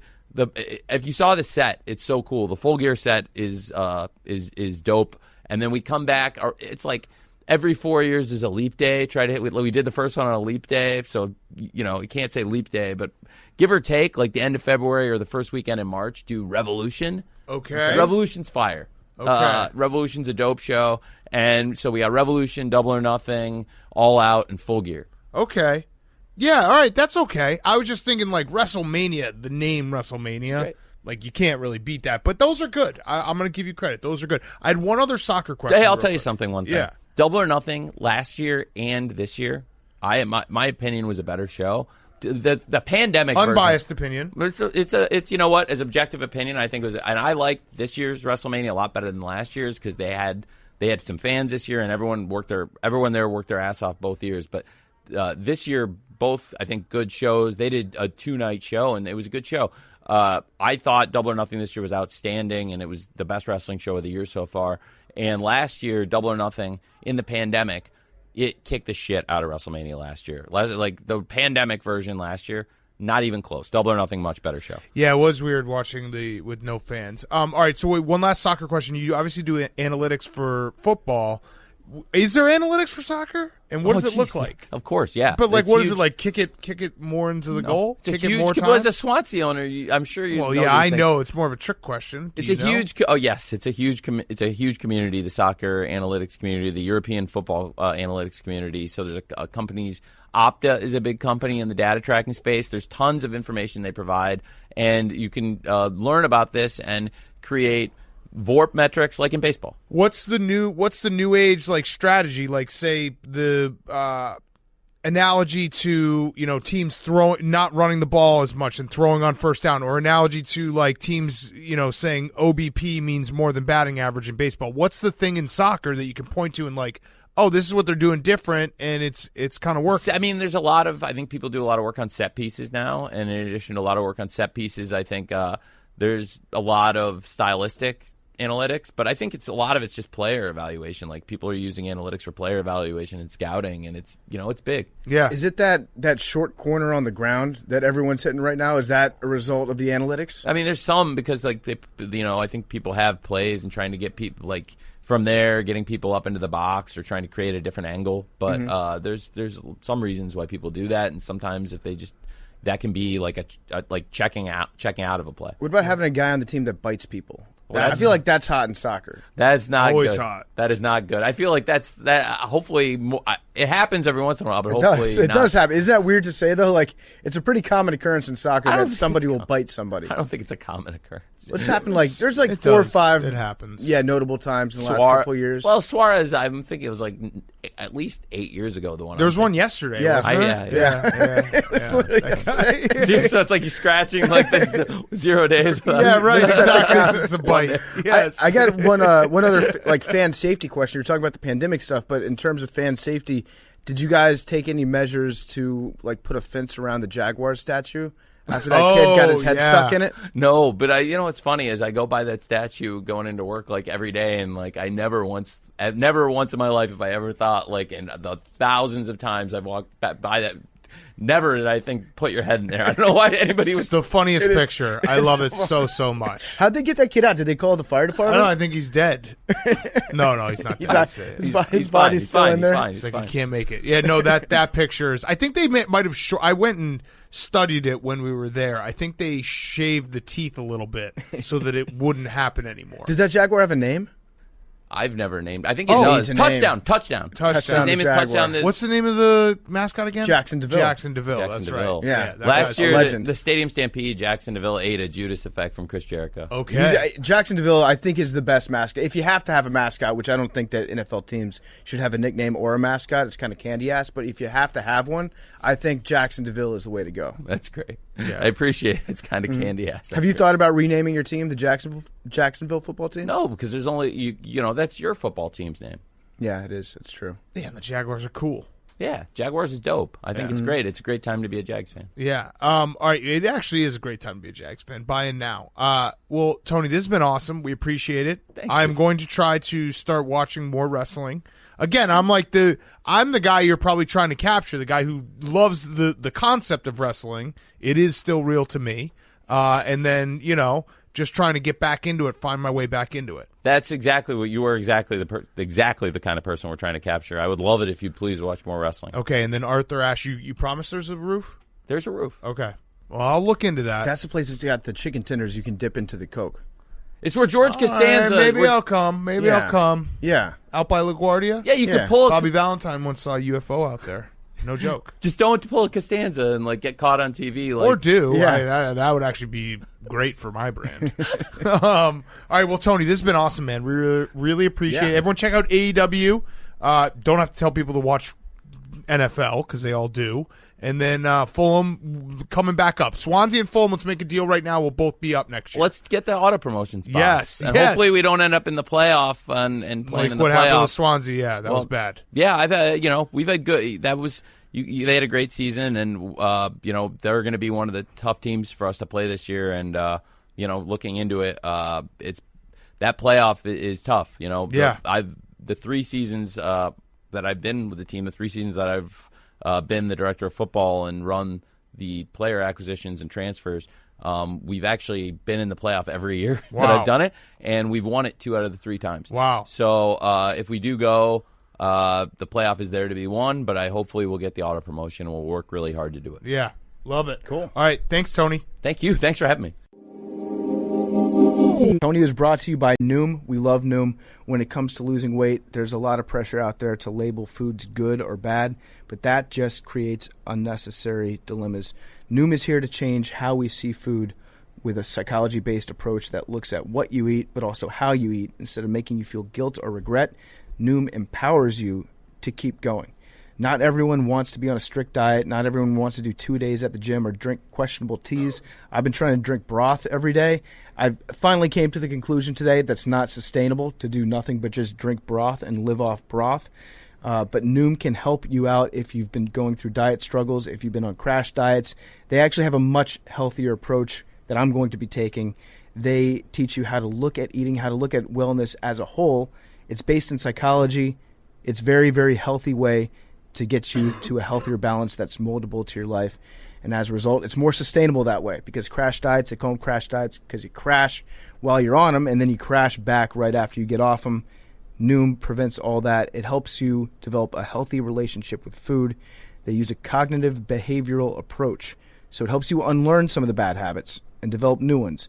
One size does not fit all. Choose your goals, and Noom will personalize a weight loss program to you. 80% of Noom users finish the program. Over 60% have stuck with their goals for at least a year. That's huge. 60% of people that use this have stuck with their goals for at least a year. That's unbelievable. And you can start building better habits for healthier long-term results by signing up for your trial at Noom.com/PMT. Sign up for your trial at NOOM.com/PMT. Here he is, Patrick Wisdom. And now for something completely different. Okay, we now welcome on very special guest. It is the greatest baseball player of all time. Over a 10-game period, right? Is that not true? I guess it's true, yeah. Yeah, it's Patrick Wisdom from the Chicago Cubs. I love him. He is here in studio. They're playing the Mets. So we're going to probably run this later on next week. Let's start there. I saw you in the hallway, and I mentioned it to you, but you guys played against Jacob deGrom last night. Just how much does that suck? Like, actually put it into perspective for the regular fan, how different it is going up against deGrom versus everyone else. Yeah, it was a major suck. He shoved it last night. Mm-hmm. It's like going into a test knowing you're going to fail. Like, there's nothing you can do. Like, he's just going to overpower you, and you're going to walk back to the dugout saying, I don't know what I'm doing out here. Yeah. Just answer C every time, and maybe 1 out of every 4 times it'll be right? Yeah. You got to, like, sit on one pitch. So a guy like that, is there just one pitch that you're waiting for? You're like, maybe I'll get a slider that doesn't break? Yeah, or it's maybe the 100-mile-an-hour fastball that you try to hit. But, I mean, the first pitch I barely even saw. Like, it hit the glove, I'm like, oh. Really? Yeah, I was like, you don't even, because it's that fast and that much movement and everything? It explodes out of his hand, and, like, it gains speed as it gets to the glove. Jesus. It was something I've never seen before, obviously, but wow, sounds terrifying. Honestly. Yes, I guess the scouting reporters just hope he has to leave with some kind of cramp or something. Even though, like, that's the craziest part is how good he's been, and he's also been injured like every other day. Right. So for people who don't know your story, I obviously know it because I watched the Cubs and I'm a Cubs fan. But you were a first-round draft pick for the Cardinals in 2012, basically fighting your way through the minors. Never really got your big break. Then you come up, the Cubs have been injured this year. You come up this year, and you lit the world on fire. So you hit 9 home runs in 10 games. Is that right? Yeah, 9 home runs in 10 games. Been hitting everything. It's got to be, we're in day, I don't know, like 20 or something of this. Have you been able to, like, settle down and be like, holy shit, like, I'm here and I'm doing this? A little bit, yeah. Sometimes I catch myself thinking that out in the field, honestly. It's probably not a good place to do it, but, you know, just taking it all in, and, I mean, it's pretty special, honestly, yeah. Like, something I didn't really dream of, and just kind of happened. Yeah. Now that you're on the Cubs, you can admit, like, you always hated St. Louis, right? I might get some flack from the St. Louis fans, but, I mean, they treated me well there, too, so. No, do it. You can admit it. It's okay. No one in St. Louis listens to the show. We banned the entire city several years ago. Okay. Yes. Yeah, I mean, Wrigley's sick. The fans there are really cool. Way better than the Cardinals fans. Yeah, agreed. I would say it's a lot louder. Yep. Yeah. I mean, you got the beer cup snake too. I mean, in the field, you got the bleachers. It's tough to compete with that. And they know when to applaud too, when to cheer. In St. Louis, sometimes they're all over the place. You know, they'll clap for some stuff that doesn't really deserve applause. Yeah. Yes. You know what I'm saying? Yeah, fair point. Yeah, yes. You said it, not me. I'm curious to know where you stand because we have to talk spider tack. Actually, I've got some spider tack right here. Oh, look at that. Do you like what you see? Don't touch it. You want to use some of this? Because then you could get in trouble if you shake, Kyle Hendricks' hand or something. Yeah, it's actually got like tree nuts in it. So if somebody's allergic to sesame seeds or whatever, it can kill them. Oh, that's nut, something. Nut allergy. Yeah, nut allergy, bad nut allergy. Damn. Do you fall on the side of like the pitchers are using certain substances for control and to get a better grip, and as a hitter, that's actually beneficial to you? Or are you like, have you noticed over the course of the last few years, like there's been a difference in how pitches are moving out of certain guys' hands? Yeah, I mean, I'm all for the control aspect. You know, no one wants to get hit with a fastball or anything like that. And then, but I think if you're using it to like manipulate the ball, and I mean, you've seen some sliders that look like a wiffle ball. It's like trying to hit a wiffle ball in the backyard. You're good luck, you know. So I'm all for it if it's going to be for control and trying to throw strikes. I'm all for it because as an infielder trying to throw a ball with no grip, that sucks too. So I get that part of it. Yeah. You know, if you get a ground ball and the ball is kind of slick and it's like throwing a cue ball to first base, and it's not fun. Which is what whenever you get a ground ball, that's what it feels like because the Cubs don't cheat. So that was a smart way of saying that because there's nothing on the ball. So, like your story is great. It's very baseball. Like, you know, having your big break when you're 29. Is it weird in the clubhouse? Like, how do you get treated? Because you're not a rookie. But you also haven't had, like, you know, this long career, but you're also producing really well. Was there a moment where you felt comfortable, like, hey, I can bust balls? Or has that not happened yet? Oh, yeah. I think it happened day one when I came in and Rizzo busted my balls for being in the cage. And so it just kind of... practicing? Yeah. Well, like, I wasn't playing, so I was trying to just, like, you know, fit in my routine. And the guys were playing that day, and I'm just, like, waiting to hit. And next thing I know, like an hour goes by because everyone else has to hit, and then Rizzo's like, "You're still in here?" Like, just busting my balls for it, and then breaks the ice right away. And so from then on, it's just been. I feel like I'm one of the boys. I love that. Yeah. I love that. Do you have any superstitions? We love weird baseball superstitions. I think my favorite was that one postseason where everybody just showed up wearing those fighting necklaces. Oh, yeah. Yeah. Do you have any fight necklaces? I did, yeah. Those are collecting dust somewhere, though. I don't know where. Did they work? Some games. Yeah. Yeah, that's the thing. If you hit a home run, it was definitely a fighting necklace. For sure. Yeah. But do you have anything that you do in particular? Yeah. I mean, sure. I got this one. So if I'm doing good or if I'm on a good little spell, I don't wash my jockstrap.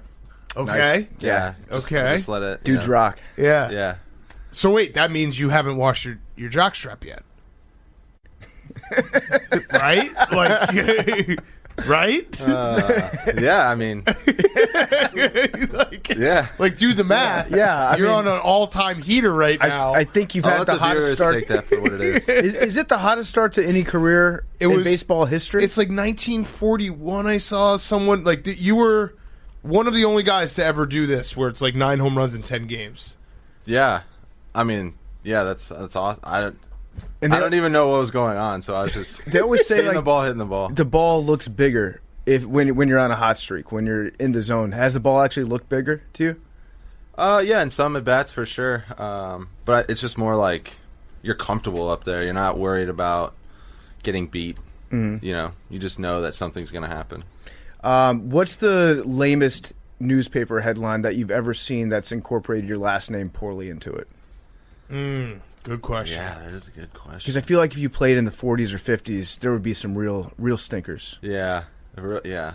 I mean, I think the one that gets used the most is like Daily Wisdom. Yeah, Daily. That's good. That's just very repetitive, but Age before wisdom. Yeah, maybe. So the stat was 8 home runs in 10 games. It ties the record for most by any player in his first 10 games with a team since 1900. So that's pretty. And then I love this quote from Ian Happ, who is a friend of ours. He says the guy has 7 pumps already, and he hasn't been here that long. I just like calling home runs pumps. Pumps, baby. That's great. Yeah. Your first one on the Cubs, did I don't remember, did they not give you, like, I mean, that wasn't your first career home run, but did they do any superstitious, like, not, high five you? I love when that happens. Yeah, I do. Did that happen in your first home run? No, I kind of wish it did, though. Yeah. That'd be kind of cool. You got robbed. I did, yeah, in that sense, yeah. That's the best, when everyone ignores you in the dugout, and it's, like, very, very funny, and you just have to stand there like, fuck. Yeah, did you actually feel like, I don't know, left out, like not one of the guys because they didn't punk you? I felt left out because, all these protocols. I was in a different locker room when I showed up. Oh, really? So, yeah, it was just me. I was just by myself in this other locker room. Like Barry Bonds. Yeah, it just felt kind of left out. Damn. And then, yeah, I got thrown into the fire and hit a homer, then everyone was my friend again. I was Yeah, like, all right. yeah. I mean, Like, hey, we that's need the you back in fastest this way. locker room. Yeah, that's the fastest way to get it done. Have you ever thought about like getting in a late inning game when you guys are up, I don't know, 13, 14 runs and pitching? I love that. That's Yeah. literally on my bucket list. You yeah. can't do that, though, because that's Rizzo's thing. Like, he I loves know, doing but- that. I know. But But, do if you- I beat him to the mound, maybe then I'll... Yeah. Yeah, who's got better stuff? I mean, he has an inning in the big leagues. I don't, so... I think I'm he's gonna say- 2. 2? Yeah. He struck out Freddie Freeman in, an Yeah. MVP, so Yes. I don't have that on my stat line. And also, he's best friends with David Ross, so that kind of hurts Yeah, you a he's little. got an in there. Yeah. What's in your arsenal? Like what do you have? You got a slider? You got a knuckleball? Yeah, I got it all. Okay. As position players, we love to play catch, before the games and stuff, and then it just turns into like a little bullpen session and see what we can throw, see what works, see what doesn't work. Yeah. Was there ever a point in your career that you were like close to saying, I'm done? Like, I'm going to quit? I never thought about quitting. I thought maybe about pitching. Like, hey, I know I have a good arm. Like, let's see if I can. Oh, really? do Like, it you on the could? mound. You think you could throw that hard? What's that hard? Like DeGrom low hard? 90s? Yeah, not I can. DeGrom. I've hit 90, above 90 for sure. Really? Yeah. Okay, so you should pitch. You should do. I mean, Shohei Ohtani's Shohei, kind of. he's on another level. That would be pretty sick. But there wasn't ever like because it is baseball is there's no sport like it in that if you get drafted first round, any other sport you're playing. I mean, maybe hockey a little bit, but like you're playing right away almost. Yeah. You know what I mean? And baseball, it's a grind, and you're up and down and up. Right. So there was never a point where you're like, man, like, is this gonna ever break for me? Like, is this ever gonna work out for me? Yeah, I mean, those thoughts happen. They come through your head like, dang, like, when am I going to get there? When am I going to get my chance? But at the end of the day, I was still putting food on the table for my family, and, like, it was a cool gig. Being at AAA is fun. You get to go to cool cities. You're with the boys in the clubhouse and on the road, and, I mean, it's a ton of fun, so... I also read that you have like you did like some kind of like positive vibes thinking something. You read a book and you're like change your life. Yeah, I mean, I guess like an aha moment, but yeah, just like will you just do positive vibes? Tell us that. Can you explain that to us? We would love to get in. No, on it's just like perspective, just like how you see things and like what you take from what you see. So how do you? No, see I don't. things? I honestly don't. Like I always see like when I'm watching a game, I'm like, here comes the loss. Yeah.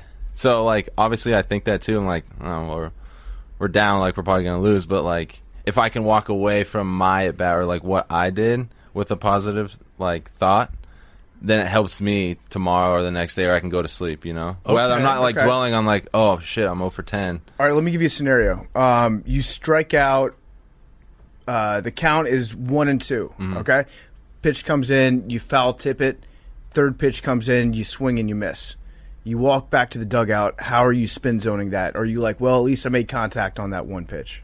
Well, it would be like if the pitch was in the zone. Did I swing at a pitch I wanted to swing at? You swung at a strike. Yeah. As opposed, okay. Or I suppose like chasing a 50-footer, that bounces before the plate, or pitch over my head, which I've done in the past.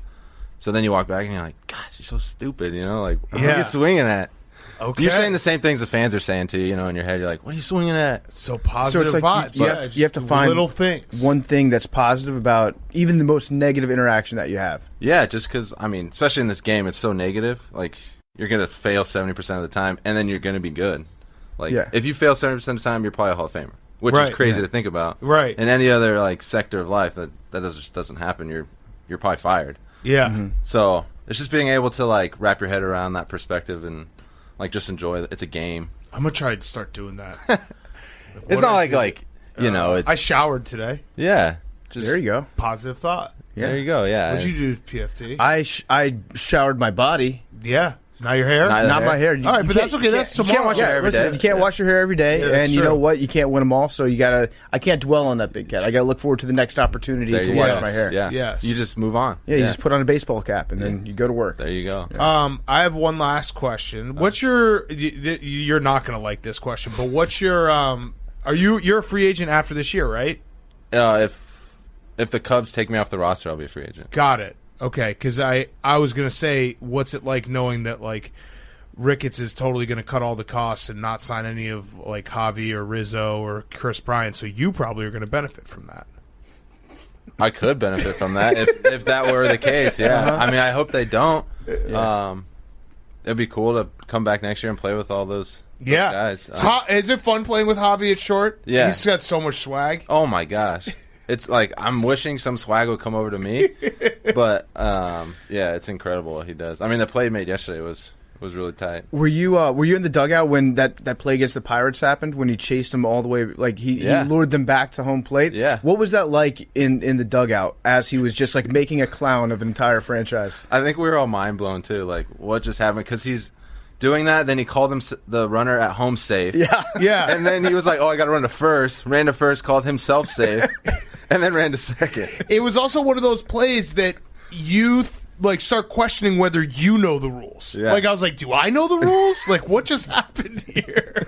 Like wait a second. Like yeah. Like, how is that possible? I didn't think you could run backwards to home. Yeah, I thought he was like automatically out if you. Same. Yeah. I mean, if you reverse course going, if you reverse course going from home to first, you're automatically out. But then it's like. No, he just found a way to do it. Like at any point, the first baseman could have just been like, you know what, I'm tired of chasing. I'm going to walk back to first base and put my foot on it. That's all he had to do. Into the inning. No run scored, nothing. Right. Did he say anything to you after he like rejoined the team? Was he like, holy shit, I can't believe they actually followed me to home plate? Pretty much, yeah. Like, what were they doing? Like, what were they thinking kind of thing? But I think that was just a fiasco. Like, no one knew what to do, and it mind blew everybody. Yeah. Oh, here's a quick headline we'll make before we go. If you were asked to do the home run derby, will you do it? Oh, heck yeah. Okay, so there we go. Okay. Perfect. I Patrick love Wisdom that. says that he would do the home run derby. Yeah. That's all we need. That's just a headline we'll throw out there. And if you get in, you have to beat Christian Yelich. Yeah. Well, Yeah, he's in it? Dude, good Yeah, response. Probably He's not. hit like 3 I know. home I know. runs He's this bad. year. He's Yeah. bad. Well, he's not bad. Don't want to say that. No, I don't we want don't to give him wanna- motivation. We have a so I have to eat Big Cat's ass, and he has to eat my ass. if he Christian wins Yelich the ever home run wins the derby. home run derby. It's one of those things that you say just in the moment. And We've had him don't on a think bunch. It'll ever be a scenario, but He's a very good guy. He is, yeah. And it was like probably 3 years ago, and he was like, "Yeah, I got a home run swing." This was before he won his MVP. I was like, "No, you fucking don't." And then he's like, "Yeah, I can hit home runs." And we're like, "All right, well, if you ever win the home run derby, we'll eat each other's asses." And now we're like, here. Like your two butts? Yeah, yeah, we gotta figure out a way to weasel out of that. I didn't know if Christian was in on this. No, he's just sitting there. He just tortures us every now and then. He'll like remind us, but then he hurt his back last year or the year before, so he had to pull out. And then last year, obviously, there wasn't a home run derby, so we're just it's just a ticking time bomb for I think us. we dodged a bullet on that one.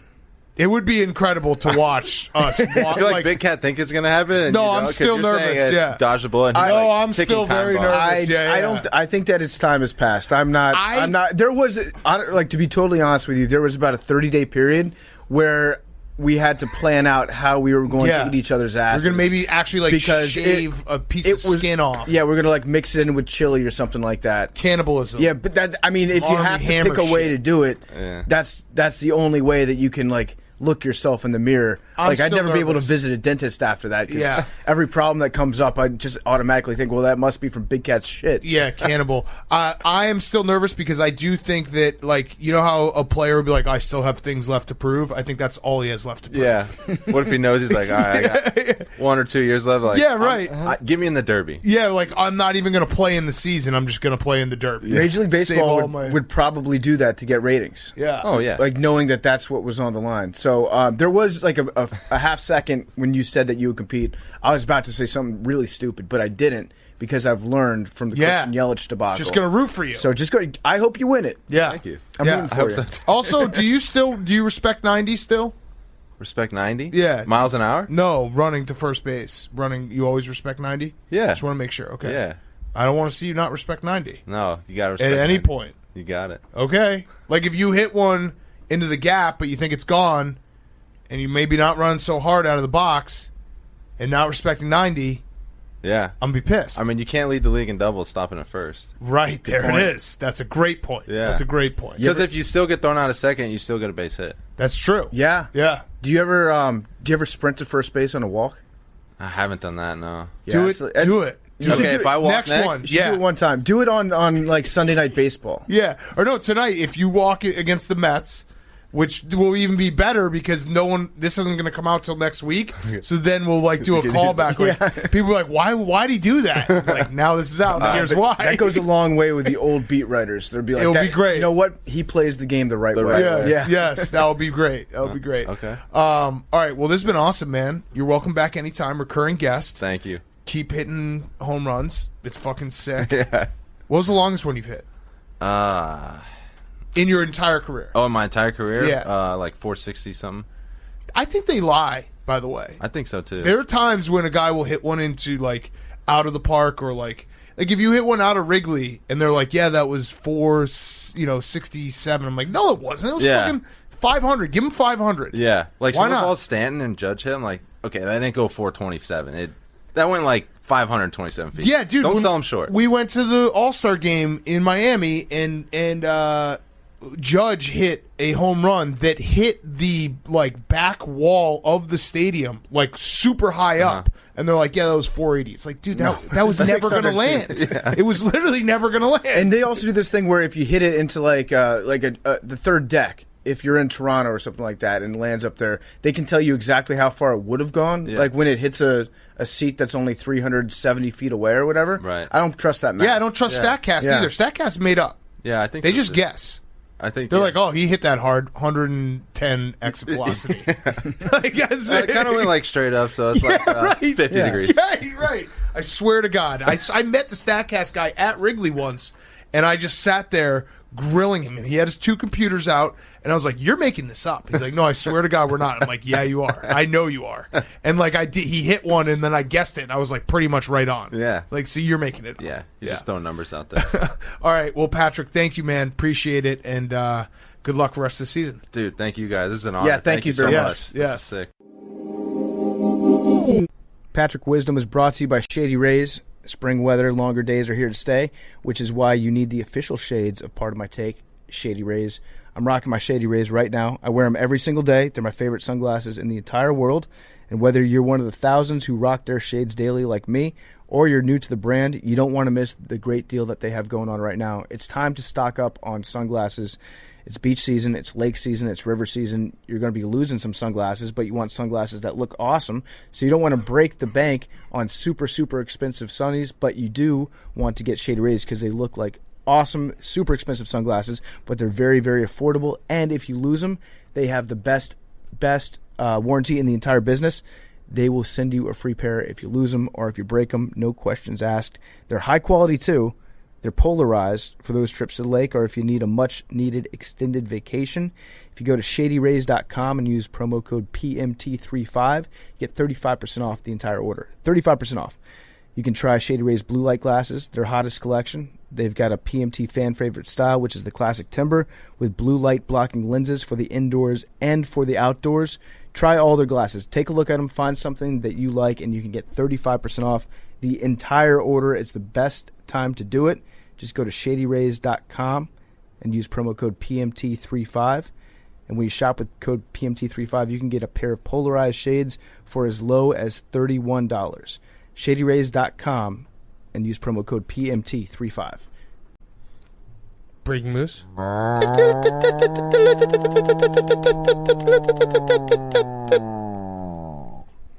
Alex Caruso just got arrested. Oh no! No. For what? For stealing? Guess. For stealing people's money because his top shot is worth $5,000 a piece now. Nope. Nick has looking up cheating. Illegal Bosley possession. Nope. What happened? He got arrested for marijuana possession at Texas A&M. Oh, What is he? throw away the key. That's What is he doing at Texas A&M? Well, that's literally the only place on earth that you can still get arrested for marijuana. Yeah. It's a college Also, station. Alex Caruso, NBA player, NBA stud, but I feel like the only place where he really probably gets that full Love stud treatment is Texas A&M. Yeah, I just don't know. That's a bit. But if he gets that stud treatment at Texas A&M, he shouldn't get arrested. Facts. Like, you're big man on campus. You're big man on campus. That's a fact. Oh no, Caruso. I feel like there's more to the story too, because you really have to fuck up in 2021 to get busted for pot. LeBron better come out against him hard. There's kids on Twitter. He's got his movie to sell. Agreed. You want kids to be doing weed? They should be drinking wine. All right, 2 ounces, so, you know. That's a significant amount of work. Yeah. Oh, my God. All right. Wait. Caruso's moving weight? I mean, time. no, but, like, if you're Alex Caruso, like, you don't just buy, like, an eighth. You just buy 2 ounces because who cares? You're Alex Caruso. You have so much money. Right. Yeah, but you could feel like You probably... also should have someone else buy it for you. Yeah, you got You're a fall the guy. Yeah, you should definitely have a fall Like guy. you're not that guy. Yeah. You're not that guy, pal. Also, you you- don't have to buy the weed guy anymore. You live in California. right. Right. Pretty abundant, I'm told. All out of it west. doesn't really add up there. Pretty And it was bad by generally. Texas A&M University Police, so he was on campus. Of course. It was probably the cadets. The cadets probably did like a citizen's arrest on him and detained him and waited for law enforcement to come. Yeah. What a weird place. All right. Let's do some Mike Greenberg Zum rules real quick. So baseball they're cracking down on the sticky stuff. They're now doing mandatory checks. Players are making a mockery of it, which I personally love. I know the counter argument will be, oh no, don't take it out on the umpires. Fuck that, dude. The MLB sucks. The MLB is so stupid.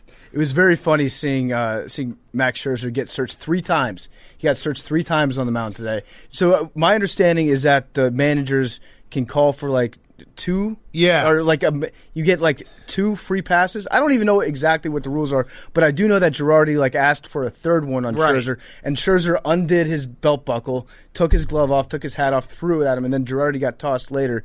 But it's ridiculous. Like at some point, I feel like Trevor Bauer, when he gets searched, he's probably just going to strip. He's just probably going to take off the shirt. That actually basically pants. just happened in the A's game. It was who was it? Someone just basically stripped Sergio Romo. Sergio Romo essentially stripped in front of the ump. And I know there's going to be people who are like, well, what should they do? Let him keep cheating?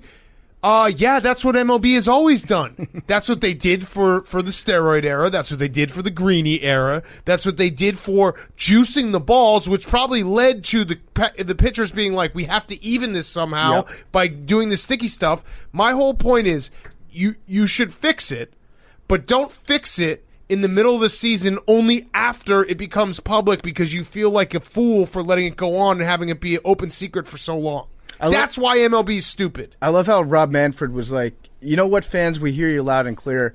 You want baseball to be more like the TSA. So we're gonna have you take your shoes off, put your laptops in a tray. It's honestly like it's ridiculous that every time they do this, they're stopping the game for like 7 minutes. Yeah, at pace a time. of play. It's just so stupid. So I got a couple ideas for how maybe we could even this out a little bit. First is just if the manager asks the umpires to go out there and check the pitcher more than once in a game, the manager then has to go to bat if they don't find anything. I think you should just, if you get checked, it should be like, not TSA, but let's call it like going into a stadium and getting checked going into a stadium. If you get checked and you're able, so you get checked the first inning. If you're able to sneak something onto the mound in the second inning, it should play. If you can get a flask into the fucking game, you should get to drink out of that flask. If you got a nip of pine tar, that would be funny. Pocket, yeah, right. Or if, he pulls off his pants and out of his jockstrap comes some spider tack. Here's what we got. What about this? If they check you, you don't get caught. You are allowed to use whatever you want from that point forward. You can't be checked for anything. Right. So if let's say the manager is allowed to request you to get checked twice, then at that point you can flagrantly cheat for the rest of the game. Yeah. You can just have a bottle of airplane glue in your hand and be doing that between pitches. I'm in for it. And that's all fair. So you get 2 requests for this, and if it goes past that, then you're fucking over your own team. It's just I cannot believe that and it's crazy that there are actually people out there who are like, I side with the MLB here. Well, for why? They fucking let everyone cheat for their history of the game, and just because they got exposed, they're gonna swing the pendulum of justice so hard. Like, you're making a drastic change in the middle of a season. I do think you should stop with the spider tack and all that shit, but this is just so over the top ridiculous. Yeah. So over the top ridiculous. And it's so classic MLB where they're like, well, we fucked up, and now we didn't care that we fucked up. We cared that we got caught, and now we're going to just make it so apparent that we're checking everyone, that the game gets slower and all the pace of the play. It's so stupid. It's so stupid. Okay, I'm watching Sergio Romo right now take his belt off, pants all the way down, like to his knees. They could just hide anything they want under their ball sack. It's like prison. Are the umpires going to be like, hey, turn around, lift it up, Joe West will. All right, FAQs. Let's finish with FAQs, then Billy. I do want to say, just going back to our conversation about memes earlier, he did come through ZipRecruiter. We got over 3,000 people send in their resumes. We went through a bunch. But how I look at it is when I go through resumes, and it's like you either put your resume with just words on it, and memes was like, oh, I've been doing PMT memes for the last, 12 months on my own, just doing it. That obviously says a lot more. So if you are thinking of how to get in the door, it's like, just do it. Do it without anyone telling you what to do, because then you've got a body of work. Then I look at it, I'm like, I don't have to tell this person what to do when he works here. FAQs. What's your favorite podcast at Barstool that you are not affiliated with? That's a good question. I like the Sit Down. It's pretty good. Nope. What? Well, it could be. It's not here. Could yeah. be. That might be a future one. Can I say KFC Radio even though I was affiliated? No. Okay. What the fuck? I got to unplug the fridge. All right. I like Chiclets. Chiclets is Chapman great. Chiclets is amazing. Respect. Chiclets is the best. I like. Trying to think what my favorite Token CEO. one is. Dave Portnoy show. Always good for the drama. Yeah, I do listen to that one. I mean, I don't listen to a lot of podcasts, but when I do listen to Unnecessary podcasts. Roughness is good. I'm a college football fan. Caller Daddy, R.I.P. I like wrestling. We're now just listing all of them. All Oh, right. Son of a Boy Dad, Yep. the new Sass and Roan joint. Those are my guys. Anus. He was mad that you No, guys didn't don't credit say him anus. What? for 'Cause they'll- Singy for the summer. It would be funnier if we just didn't say anus. And obviously LCB, Bleep that out. the LCB boys. Yeah, bleep out anus because then they're You are like, I can't affiliated believe with you him. didn't say that. Sass was mad at you guys, though, for not crediting him. For what? Singy for the summer. Oh, I can't say Redline. I'm affiliated. He said that? Apparently. Dog walk. Okay.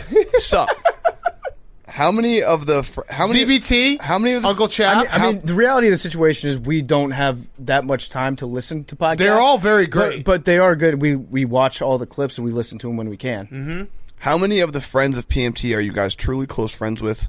Big Cat said something about if he texted Blake Griffin about hanging out after the title, he'd be hit with a ha-ha reaction.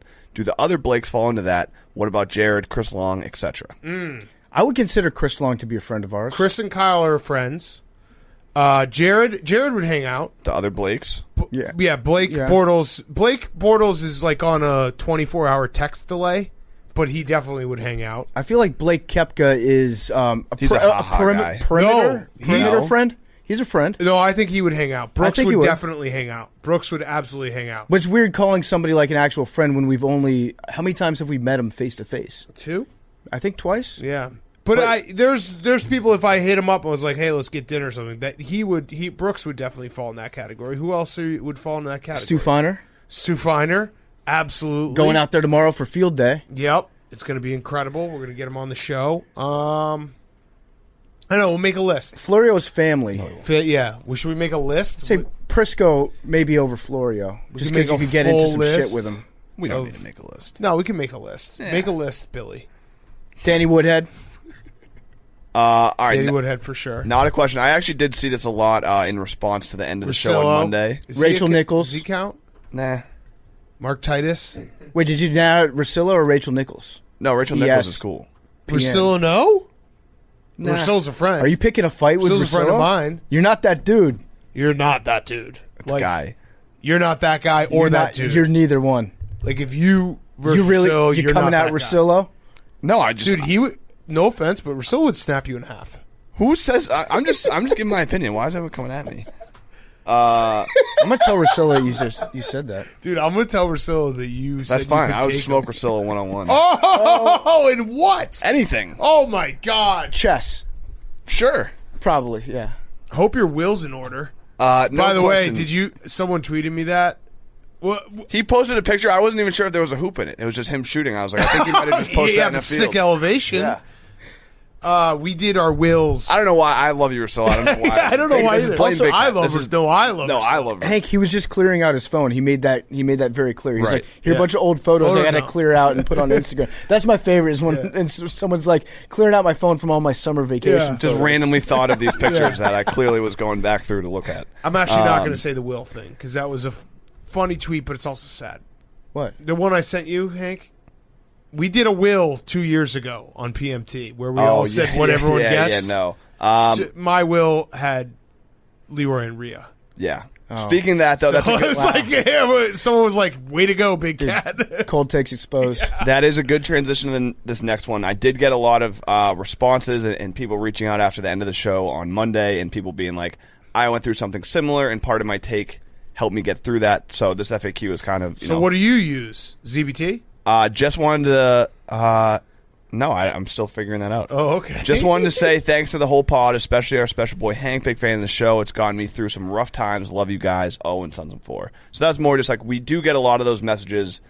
I appreciate them. They're nice to see. I thought it's everyone crazy. stepped It kind up. of blows my mind. Yeah. I thought everyone stepped up. Like all the responses I saw, I thought everyone stepped up and was appropriate and respected it, and it was nice. It was good to see. We can be adults every now and then. Yeah, and sometimes I just don't think about, we just do the show. It's our job. It's funny or whatever. We have laughs, but it's seeing people that reach out and are like, oh, this show helps me a lot. It helps me get through stuff. Like it's cool to see. Mm-hmm.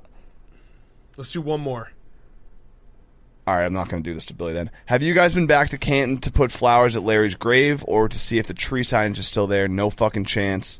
And AWL definitely stole that shit as soon as the fan drove off. I would be shocked if Larry's body had not been desecrated at this point. We should actually just say it because it's the perfect. Hey, remember when everyone stepped up when Hank opened his heart? Well, the reverse of it is when we buried Larry, and not 24 hours later, some asshole tweeted at us, and we actually made a pact in this group that we're like, we're not going to give him any shine. He dug up Larry's grave and ripped the thing off and was like, I wanted it for my house. Mm-hmm. You fucking asshole! I hope you got hit by a bus. Also, joke's on you because that wasn't even Larry's body. That was a random goldfish we found at the pet store and killed and buried there just so that you would take it. We still have Larry's body here. Mm-hmm. It's actually Larry's body, Yeah, it and is. you got it. Yeah. But fuck you. It's got Jimmy Hoffa's DNA on it, so you could be implicated in a crime, my friend. Mm-hmm. Yeah, that sucked. That was a very big moment of like, nah, we didn't do it right. I didn't think it was too much to ask. We did it right. Yeah, we did it right. No, like the AWLs didn't do it. I don't know. Maybe I'm naive. I don't think it's too much to ask to be like, hey, don't dig up my pet's body. 24 hours. I wanted 1 week. I wanted to just not know. If you had dug it up and never told us, we would have been happy. You know what I really wanted? Someone should go back there and put up a sign. We'll send you a T-shirt if you do that. If you're in Canton, Ohio, find the tree. I wanted other AWLs to be able to stop by and pay their respects for at least a little bit. But you ruined it, that guy. There's people that actually took road trips to Canton, Ohio to visit poor Larry's little fish body, and they just arrived there and saw a giant hole in the ground. Fucking asshole.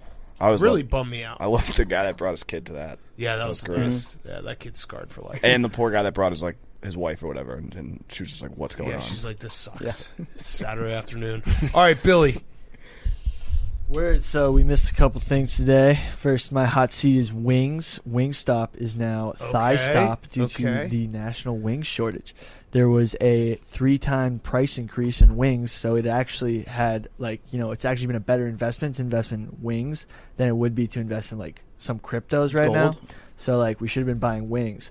My Cool Throne. Well, we were. Yeah, you used to eat them. No, but to store. Got it. For buying and freezing wings. So wait, yeah. what does this mean for Buffalo Wild Wings? I don't know. Buffalo Wild Thighs? Yeah, Wild Thighs. That actually sounds like a better chicken restaurant. Chicken thighs are actually cheaper than chicken wings now. What about but drumsticks? Drumsticks are technically chicken wings. Really? No, they're not. They're legs. Those are legs. Wings are the arms. Wings are the wings. Wings, of the bird. yeah. This is a wing, right? So I don't know what it means here are for the drumsticks. sections, and then that's the drumstick. But Rick Ross had a killer commercial. My Cool Throne is Jameis Winston's friends because he's still employing them to train him. Yeah. And there was a bunch of awesome videos today. They were. That were hilarious. So he's Cool the workout king. I feel like he's trolling us at this point. What were the numbers? What do you mean? Oh, and so what was happening was he had a buddy that was standing downfield, and flashing, holding up hands. Yeah. How many fingers am I holding up? And Jameis proving to us that he has the eyesight of a peregrine falcon at this point, was calling out those numbers left and right, not even squinting. I don't know if you saw his eyes. I love it. Nothing's ever going to match the giant scrotum workout video, though, where he just had that big swinging ball bag just going back and forth. Yeah. Also, people think Tom Brady was talking about the 49ers and Jimmy Garoppolo because people said that Tom Brady always wanted to move back to California and retire at his childhood team. That's right. That he was at that game with Chris Berman. Exactly. Also, RG3 released a video, to Jake's point, of him running apparently a 4.37 40, which was totally false, which definitely means that it was also fake news, like what Jake was talking about. Yeah. Also, that's weird. I feel like we discussed that earlier about RG3's 40 time on the Instagram video. All right, set the giant counter back to 0 days for Billy. What? PFT talked about it. Okay. He brought it up.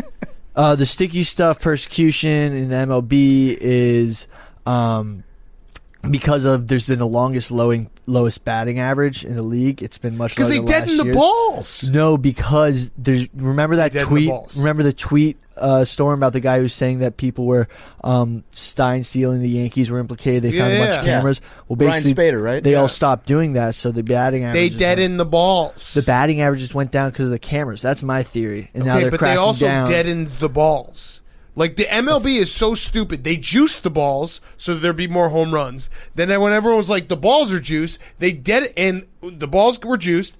Then the pitchers were like, well, fuck, we got to figure out something to stop that. So we're going to put a bunch of sticky shit on our hands. Then they deadened the balls, and then they're like, the batters were like, well, now it's not fair they have the sticky stuff. See how the MLB just keeps putting themselves in a circle? Now would actually be so stupid. It'd be the best time for a batter to just straight up cork your bat. Let everyone no one's cork looking at bats. the batters, Juice the balls. Juice the players. Steroids Spider for everyone. tack for everyone. Mandatory steroids. Let's just see how fast guys can throw and how far home runs can Weave go. uniforms out of fighting necklaces. Give them all the damn superpowers. I hate them. Sorry, Billy. That wasn't about you. I also dug Larry's grave. That's a lie. No, I'm on video digging Larry's grave. Oh, you dug the whole Yeah, floor. yeah, You didn't dig him up. Yeah. You didn't desecrate. No, I didn't desecrate. I dug Yeah, the grave. you I dug was the his grave. Undertaker. Yes. I didn't dig deep enough. Yes. Oh, No, but- I like the responsibility he's taking, though, I Big like the Cat. responsibility, but I'm going to back you up. I remember because I think I also maybe dug a little bit of it. There was that tree was a very old tree, and there was a lot of roots. True. A lot of roots. Chipmunks carry more ticks than deer. Oh, wow. Chipmunks carry more. 58. Really? 8. Yeah, big Lyme disease. They're way cuter, though. Chipmunks are cute, 66. like the cutest thing ever. 99. 18. It's like baby ducks. I feel like chipmunks. someone's going to get it here. 69. Say something? 8. Always 8.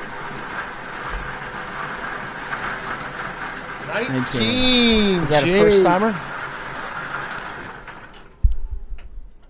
19 is moved to the 4-time category. Whoa. Joining 17, 38, and 80. She's a thirsty little bitch, that 19. Whoa. All right, love you guys.